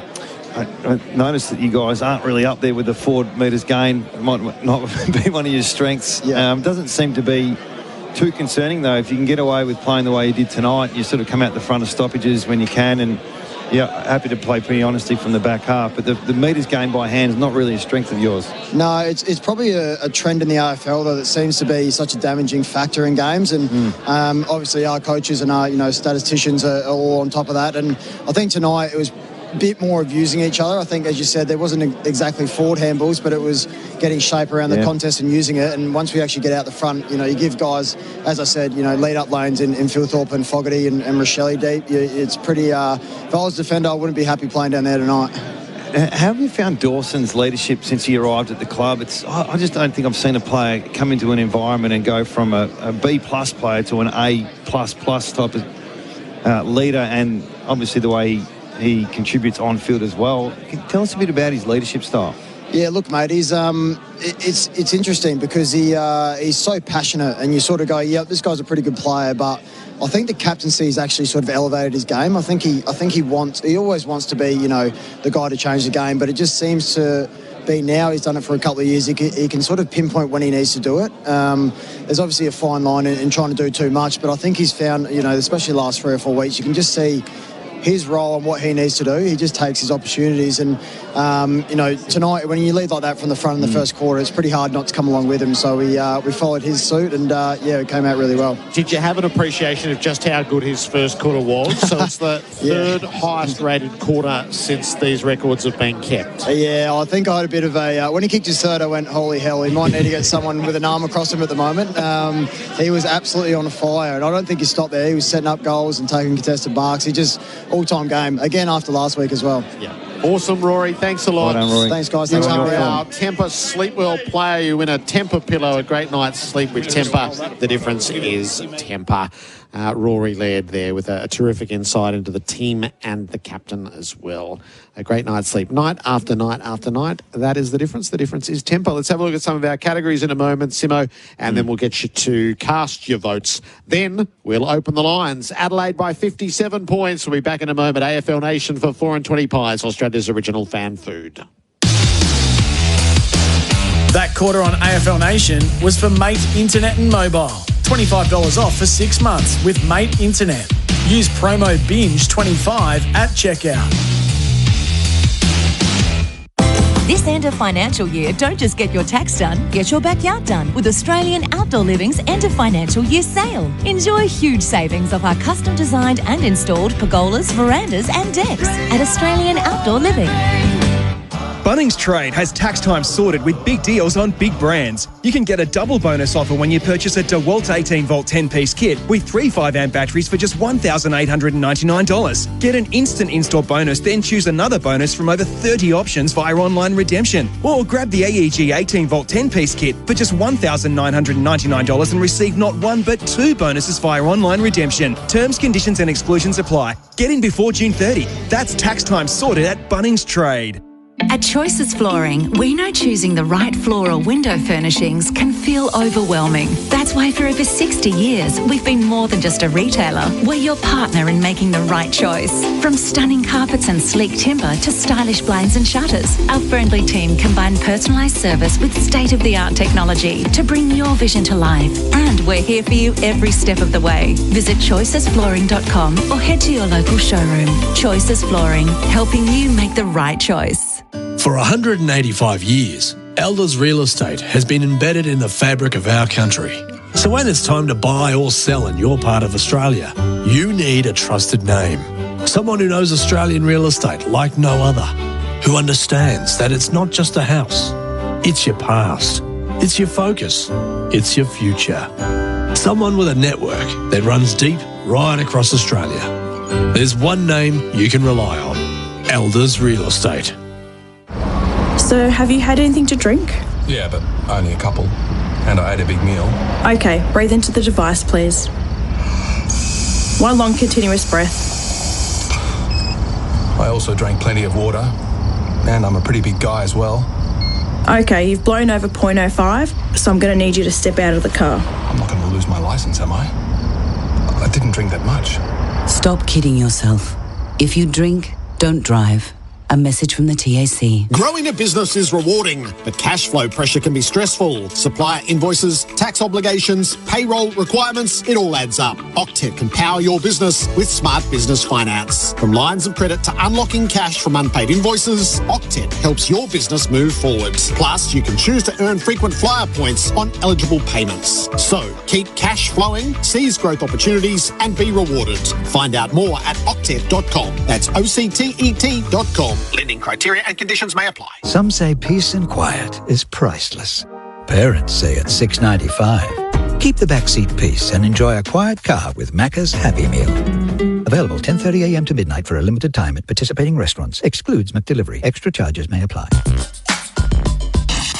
Ugh. When your internet gives you lemons, get Tangerine. Switch to Tangerine and get 10% off your monthly plan fee for every SIM-only mobile or mobile broadband plan you bundle with an active Tangerine NBN service. Oh. With easy setup, short hold times, no confusion, Tangerine offers great value internet with no lock-in contracts and high-speed plans available that keep up with your everyday. When your internet gives you lemons, get Tangerine. Visit tangerine.com.au to sign up today. This end of financial year, Honda's raising the bar with great offers available across selected SUV ranges, including up to $2,000 off selected 2025 Honda CR-Vs. The smart, efficient SUV with space, comfort and modern tech. Premium engineering, exceptional value, a standard of offer that's a cut above the rest. This is the end of financial year event, only from Honda. Only while stocks last, terms and conditions apply. Visit your local Honda dealer or go to honda.com.au.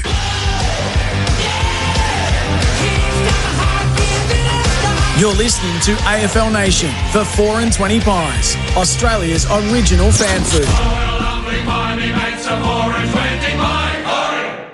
Final score Thursday night footy, Adelaide 19-7-121 defeat the Western Bulldogs 9-10-64. AFL Nation for 4 and 20 Pies, Australia's original fan food. Very shortly we will open the lines for you to have your say on what has transpired here tonight and what it all means. But Adam Simpson, let's play with some of our categories, shall we?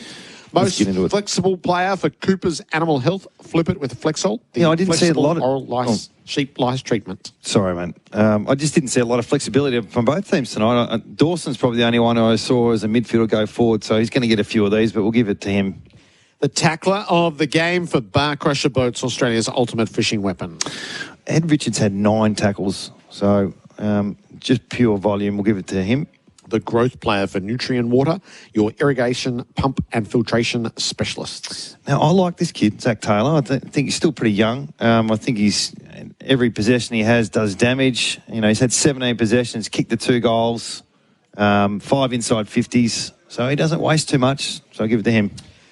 Game-sealing moment for Loctite. Loctite, fast, strong and reliable adhesives that go beyond the bond. Showing that they kicked 3 goals in time on of that first term. They went Pedler, Dawson, Thilthorpe, which made it 35, 41, 47. I reckon it was when the Bulldogs tried to take on the corridor and fell over Kennedy's fingers, and Dawson just picked it up and went whack.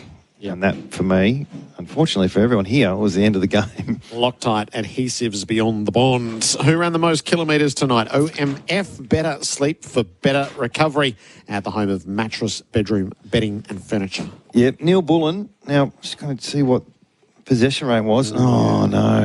He's had the 14 possessions and he ran 15.6 kilometres, so... Alongside of our ledger. Just over a kilometre per possession. Sacrificial running. Yeah. It's a long way to run, isn't it? It is. To get the ball. Yeah. Anyway. Unmissable moment for Drinkwise. You won't miss a moment if you drink wise. Well, I think I can't not talk about Dawson's first quarter. Yeah. It's the 3rd highest rated quarter in the history books of champion data. So the 3 goals, he only had the 8 possessions, but the way he set up the whole game, and you know, he was getting tagged as well, supposedly by Kennedy. We heard before the game. Yeah. It was let slip that was happening, and they actually dropped it at quarter time. Yeah, it was an amazing quarter. 3 goals, 2 goal assists and everything else that he had going on. The goal of the day and goal of the year contender for the Tiles sale at Beaumont's. The goal of the day for Beaumont's. Discover hard flooring at Beaumont's. Hybrid, timber and laminate for every home and budget. Up inside the 50, no mark. Lewis, hand pass. Artie bends it brilliantly through for a goal. Artie Jones, that was a work of art. First quarter goal from Artie Jones. It was a beauty. Beaumont's. It's end of financial year at Beaumont's Tiles. All right, the 3-2-1. Well, I think Rochelle deserves the 1. He's kicked the 4 goals, and he kicked the most when it mattered. He's had the 16 touches.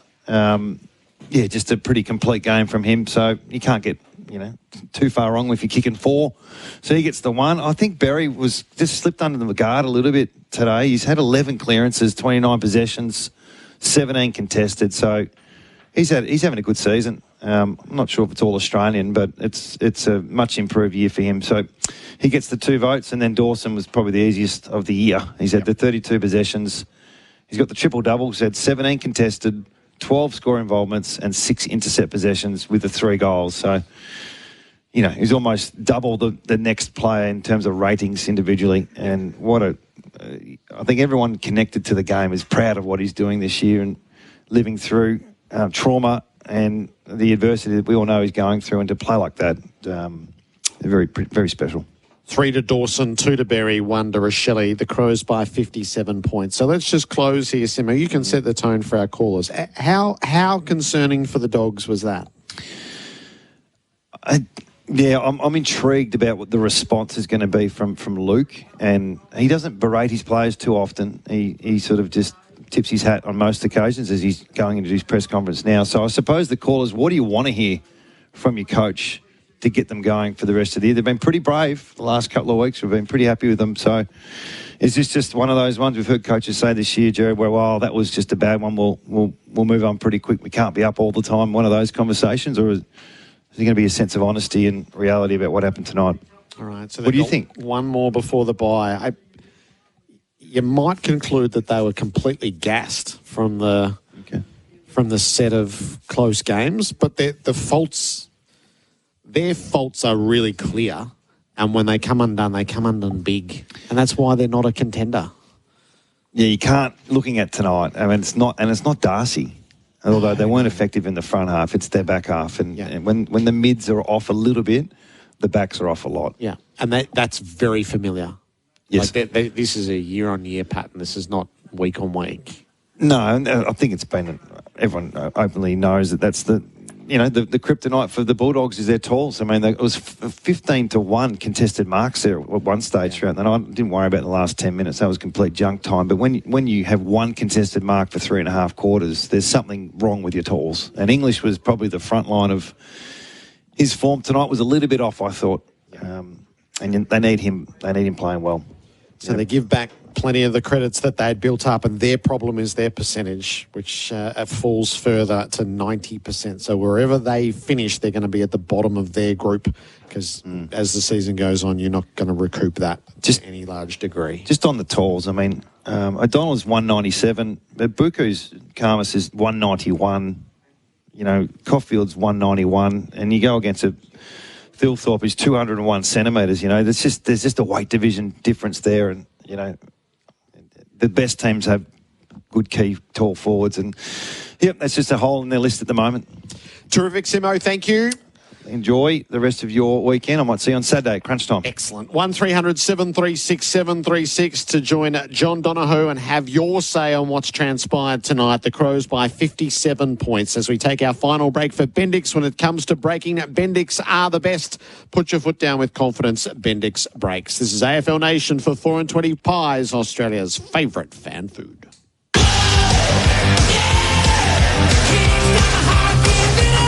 You're listening to AFL Nation for 4 and 20 Pies, Australia's original fan food.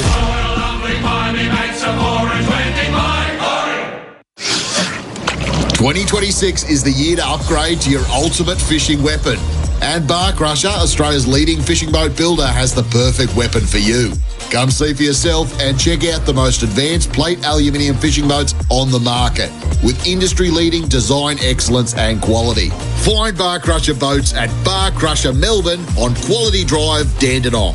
Or build your dream boat online at barcrusher.com.au.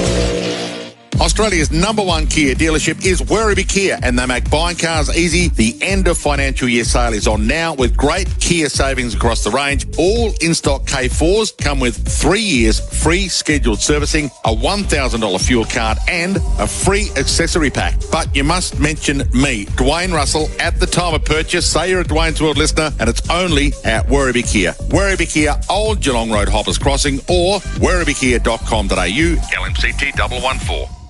Want winter fragrances that smell as good as the deals? Run, don't walk to Chemist Warehouse. This week, pick up Coach by Coach 30ml EDP for just $39.99. For something deliciously floral and fruity, get Cora's Midnight Dahlia 50ml EDT, now $59.99. Now something spicy and woody, get Victor and Rolf Spice Bomb 50ml EDT, only $89.99. And the captivating Rabanne Olympia 80ml EDP or Parfum is now from $119.99 each. Chemist Warehouse. Great savings every day.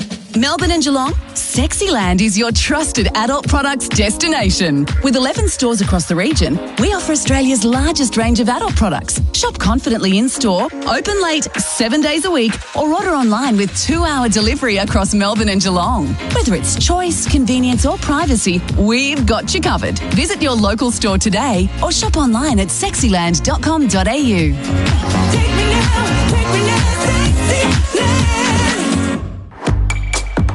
It's official. 3 of Australia's biggest players, Money Magazine, Finder and Mozo, all declared Host Plus the best super fund winner.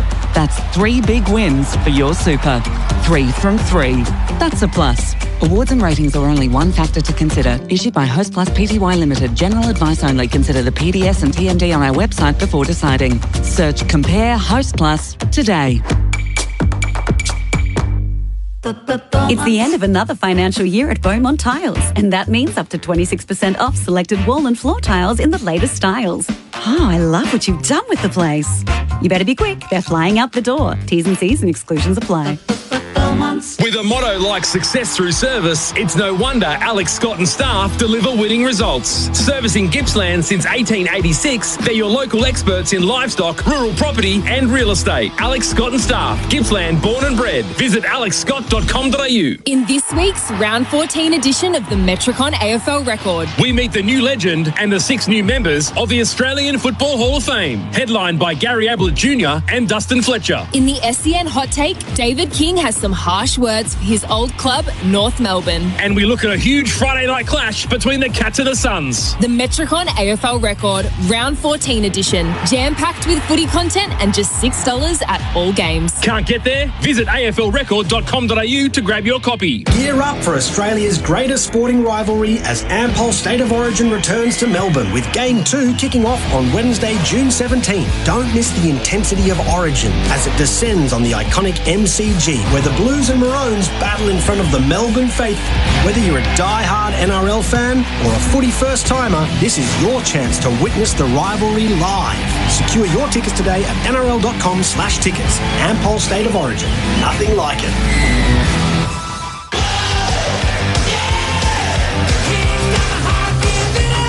You're listening to AFL Nation for 4 and 20 Pies, Australia's original fan food.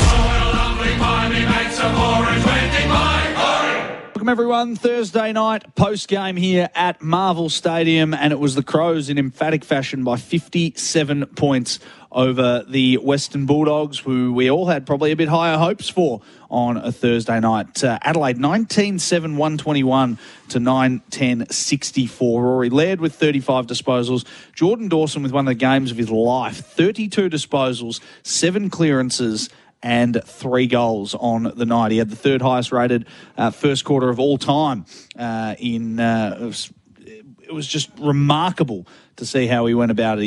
He kicked all those 3 goals in the first term. Marcus Bontempelli with 29, Sam Berry with 29, and Ed Richards 28 for the Dogs. 1300 736 736. Jump on the line now, Crows fans. 5 of the last 6, building nicely and looking good. Looking really good. Like what we've seen from the Crows a couple of weeks back. I reckon after the Brisbane game, maybe even after the Richmond win, I was thinking to myself, they're just not the Crows that they were last year.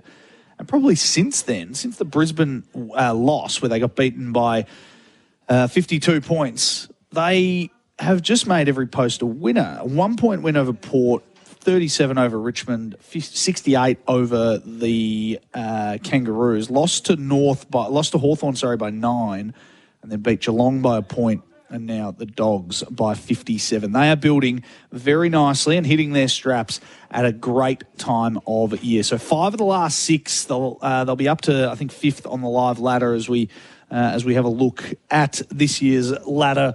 They are up to 5th, 32 points, 8 wins and 5 losses. So they've got a big game against Melbourne next weekend at Adelaide Oval on Saturday afternoon. 1300 736 736.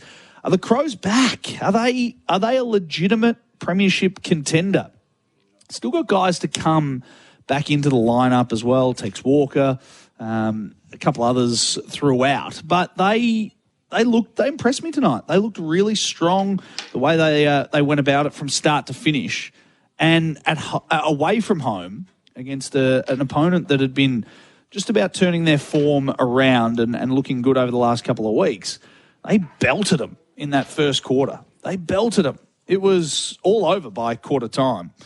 What was it? 9-2-56 to 2-3-15 at quarter time of this game. And the Dogs looked slow and they just looked like they didn't have an extra gear to go to. And so on that point, Dogs fans, what are your thoughts? Where do we see the Dogs in 2026? I thought after the last couple of weeks they were just sort of getting their form back. They had that lull period where they had all the injuries to Darcy and a couple of others. Ed Richards was out for a while as well. And English was the other one I was thinking of. And they just had a little period where they just had to tread water and hold on for dear life. And they got through it. And I thought that they were going to be much better. And I thought tonight would be a real fierce contest. And it just wasn't that. It just was not that from start to finish.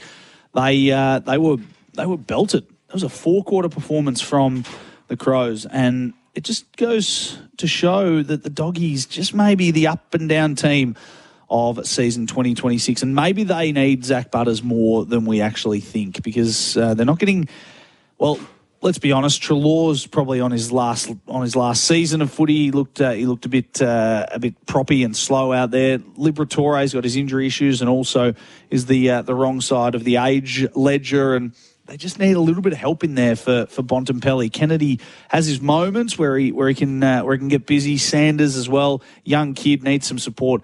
But if they can have Bontempelli and Butters through the middle of the ground, it just gives them a whole different dynamic. So Dogs fans would love to know your thoughts on what we saw tonight. 1300 736 736. St Kilda next Sunday here at Marvel Stadium before the bye, and then a big run of Sydney, West Coast, Gold Coast, and Richmond, therefore, following the bye. So it's tense times, but the beauty of the top 10 is that you can be alive for a lot longer in season 2026. Get your calls in. We're here right through until midnight tonight. We'll get Eddie Corns on because we're back on deck on a Thursday night, so we'll chat to him. And we've got to mention orange and blue skies because it's New York Knicks time, and in one of the most incredible comebacks in sporting history. 29 points down. They were down and out of the game.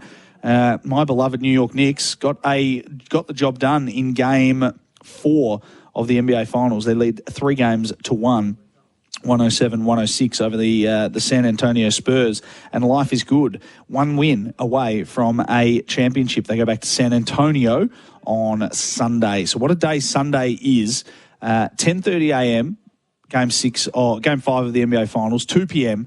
Australia take on Turkey in the first game of the World Cup. And then at 3:15 here at Marvel Stadium, St Kilda and GWS playing for their lives and their season in the AFL. So there's plenty of exciting sporting action to bring you over the next couple of days because what drama it was at Madison Square Garden and they were going off their rocker, and so they should be, but we'll get Eddie's thoughts on that as well. AFL Nation for 4 and 20 pies, Australia's original fan food. We might have a listen quickly, if we can, Eddie, to Luke Beveridge in his press conference moments ago.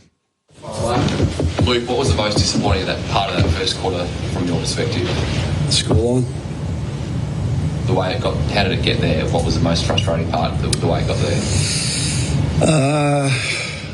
Well, you build yourself up for the contest every week, and the intensity that's required in the game, and they definitely trumped us in those stakes. So. That's the most disappointing thing. You know, each week when you're going to a game, you don't necessarily talk about it with your players, but one team may be a bit more vulnerable than the other. Maybe it was us because we beat them last time in Adelaide, and so they steel themselves for retribution, and they got it. They were impressive. We didn't handle their pressure. They clearly won the aerial battle. That we just couldn't diffuse any of those forays. They went inside their front third with where we've been reasonably good at that over the previous period of time. So nothing we could get going our way. So the intensity of their pressure game, not being able to handle it early, was probably the most disappointing thing. Your boys played with a lot of emotion last week. Do you feel that may have sapped a bit of their energy coming into tomorrow? Oh, look, you can't make excuses, Mitch, and ultimately you've got to feed off some of that. It can help, and that was part of the talk before the game, keeping the fire burning and what we needed to do to achieve that. And humans are in our own nature, we don't necessarily surprise each other, but the intent as far as what the players came in to achieve together, I'm sure it was there, but we just weren't able to execute it. And I think I'm always one to give the opposition pressure when it's praise when you're impressed by their level of game. And I thought all over the park they were impressive, and we were second rate. I mean, the good thing was we managed to stabilise the game. I've said to change some things. We had to do some things on their head with roles and responsibilities, and I believe in the boys, and I genuinely thought in the middle part of the game that we were coming, and then each time it looked promising, we'd give away a free kick in our forward 50 and just sapped the energy a bit. So I was pleased with the response, but really disappointed that we needed it. How hard is it to contain a player like Jordan Dawson when he's in that sort of form? Well, you go in with a plan to account for him, and it's interesting that how you process that week to week, and it's the flip side of last week where, say, John Newcomb, we'd assign players to him, and historically, and he just got off the chain anyway. And so last week we thought, okay, let's go in with a group think and let's try and contain Jai. And by half time, he'd got off the chain. So last week, we assigned Matthew Kennedy to him to try and quell his influence, and he does reasonably well. And then today,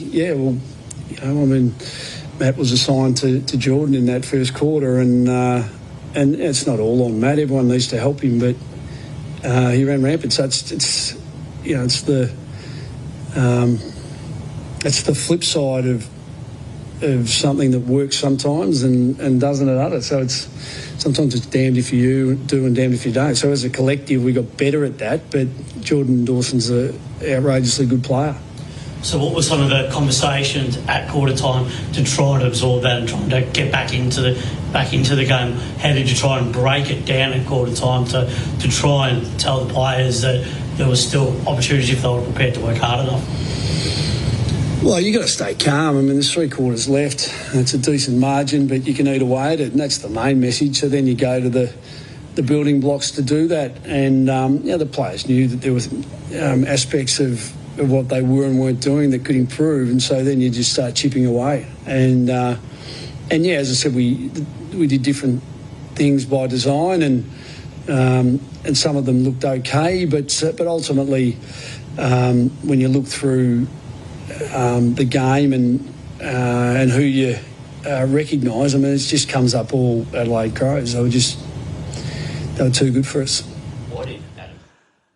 Luke Beveridge there, the coach of the Western Bulldogs, and as he said, very, very simply, they were just too good for us. So, that is the understatement of the century, and maybe the Crows are the real deal in 2026. And they started slow, they built into their work, and now they're in beast mode in the back half of the season. Impressive, really impressive night from an Adelaide Crows perspective, and then a worrying time for the Doggies. So I'd love to hear from some Dogs fans. Are you worried about what you witnessed tonight? Because you were blown off the park from moment one. John Donohue with you on AFL Nation for 4 and 20 Pies, Australia's original fan food. Jared and Cooper will get to you next on the other side of this on AFL Nation.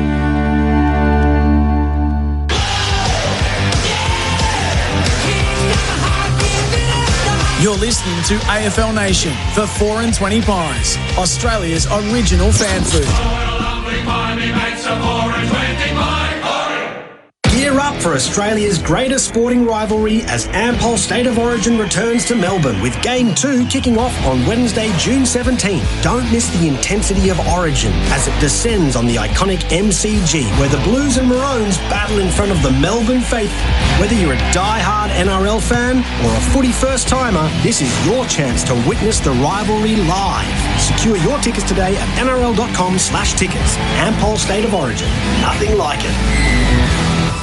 Hello, Frank Walker from National Tiles. To make way for new ranges, National Tiles end of financial year half price clearance is on now. Rush into National Tiles now and pay half price for hundreds of beautiful National Wall and Floor clearance tiles, all with our exclusive lifetime guarantee. Yes, rush into National Tiles now for our famous half price annual clearance on beautiful National Wall and Floor clearance tiles. But you'll have to be quick, so rush into National Tiles or go online now and save. Conditions apply. Running towards goal. Whoa, that's holding the ball. That commentary with a little adult twist is brought to you by Sexyland. They get it, now so can you.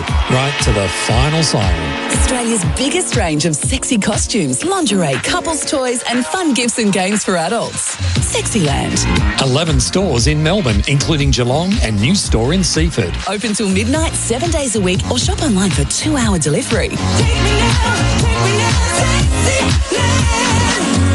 Troy Little caught up with Gary and Tim on SEN with the latest on the greyhound we named Johnny from Epping. Breaking in process, what happens and what occurs during that breaking in process? Can you get them on the bunny? Yeah, they just learn how to chase, how to put their head down. They learn how to get loaded into a box, and they get taught how to bring themselves up to the front of the box so that when the lids are there, they're ready to come open. Gary and Tim for breakfast, Tuesday to Thursday from 6 a.m. Learn how you can be involved in the Johnny from Epping greyhound journey at sen.com.au. We all love end of financial year. Here at Toyota, we like to think a little longer term, like a lifetime longer. A lifetime of durability, turning that tiny number on your odometer into something much bigger. A lifetime of reliability for wherever the road takes you. And a lifetime of hybrid efficiency built on generations of trusted technology.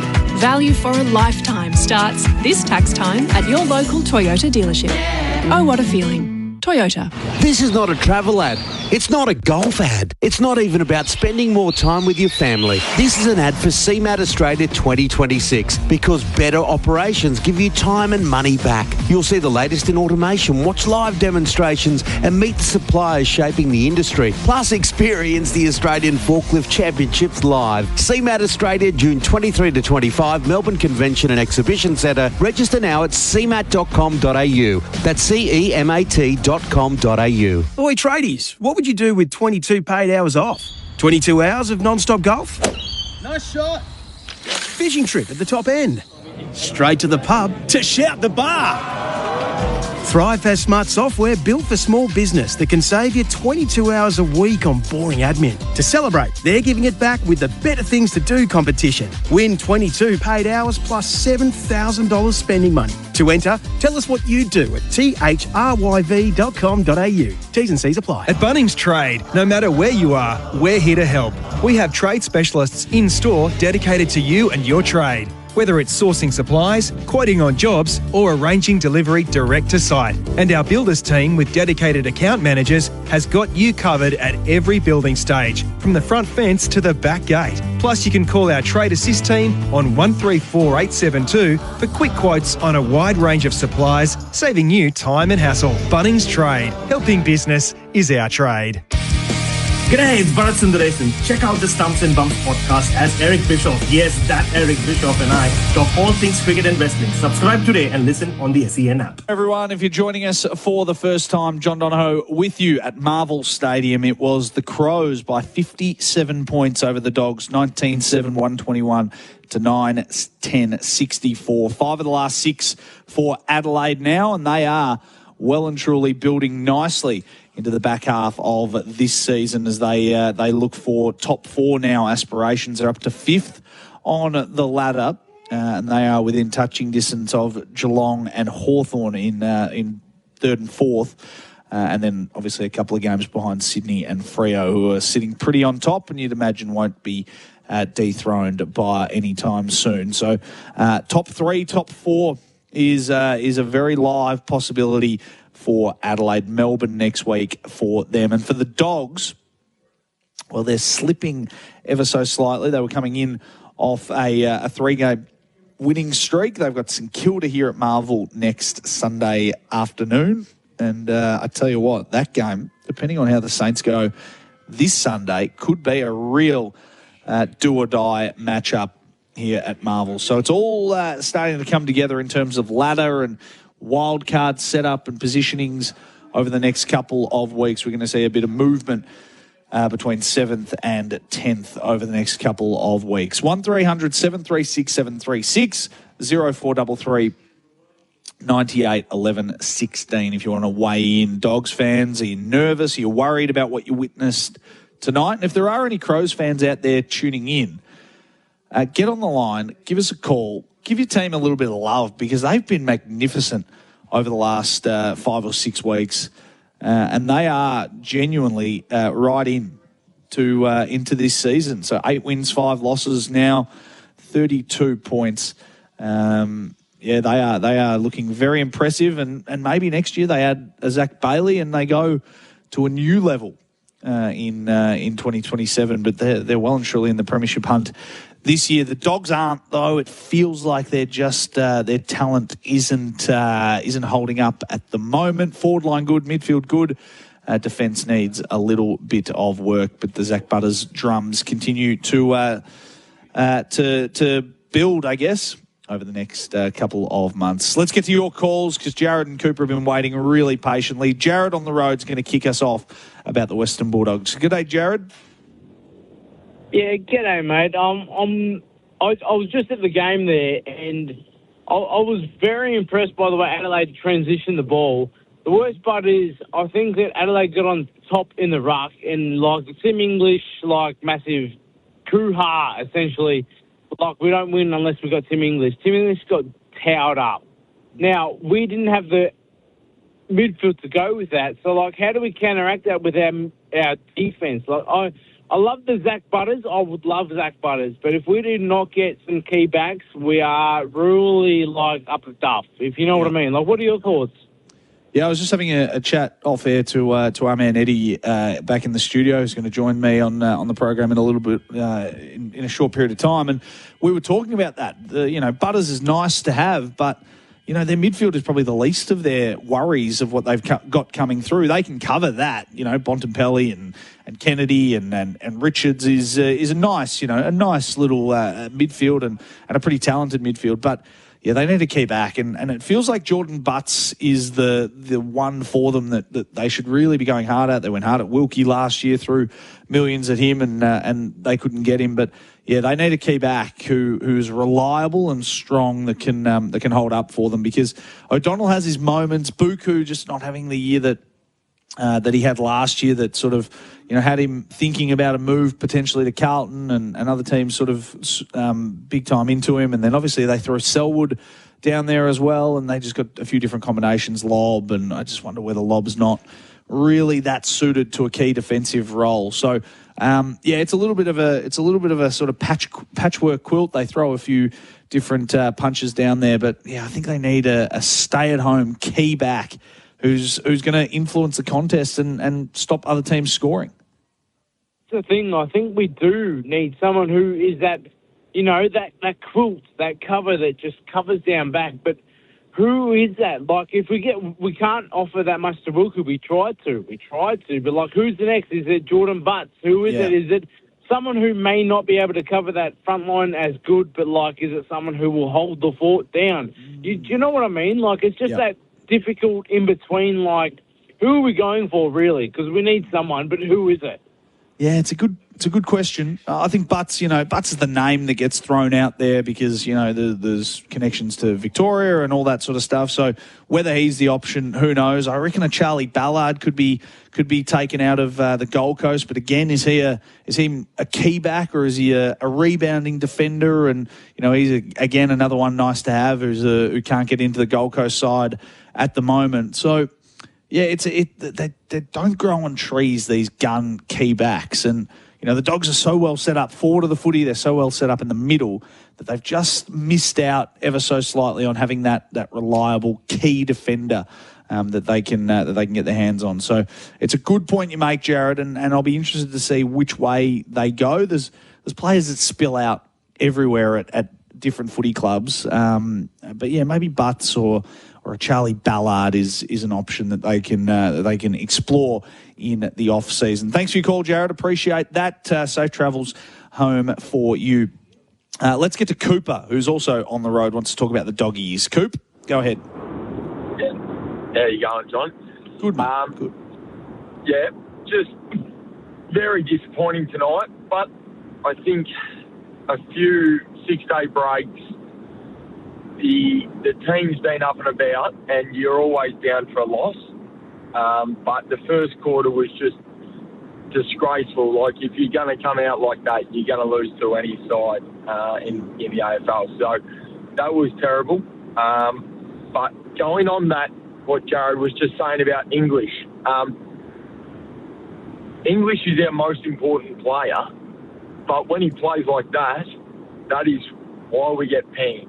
Yes, you're trying to tag Dawson or whoever it is, but when the ruckman's getting dominated by, let's be honest, a bloke who's really a nobody, then you're going to get clearances, and you get clean clearances, and our back line's not good enough. So, like, English was horrible tonight, and basically, cost us the game straight away as soon as that bloke was just jumping all over it.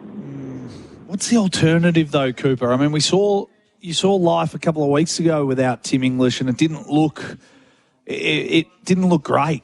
And so when he comes into your lineup, he stabilises you, and you do look like a really high quality team. But it feels like maybe that's another need, that you need a high quality backup ruckman. You need someone who can be the number 2 and pinch hit when English can't play, or pinch hit when English needs a break. So maybe that's another need for you along the way, because he has those moments, but he has those moments where he can be game influencing as well. It's fascinating to me how important a guy like Tim English is to the Dogs lineup, and when he's out of there, we all talk about Bontempelli and Richards, and when they go out, they're a different lineup. But when Tim English isn't in this team, they are a completely different football club. Yeah, we lose when he's out. Yep. And that's why Rory Lobb has been great as that second ruck, but what happened tonight, he just had to go back and couldn't go in the ruck. So you put Jordan Crofty in there, who I don't know where he was tonight, but he wasn't at Marvel. And, I think he's going to be good, but can he just learn to mark the ball? He drops the ball all the time. Just watch him, and he just continuously drops the ball. I can't understand how he's made AFL if he continues to do that. Yeah. And Treloar,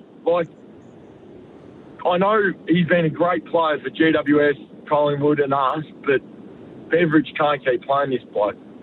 He can't move. I feel sorry for the bloke. He was 40 metres out and hardly made the distance. I thought he was going to do his calf or hamstring when he was kicking it.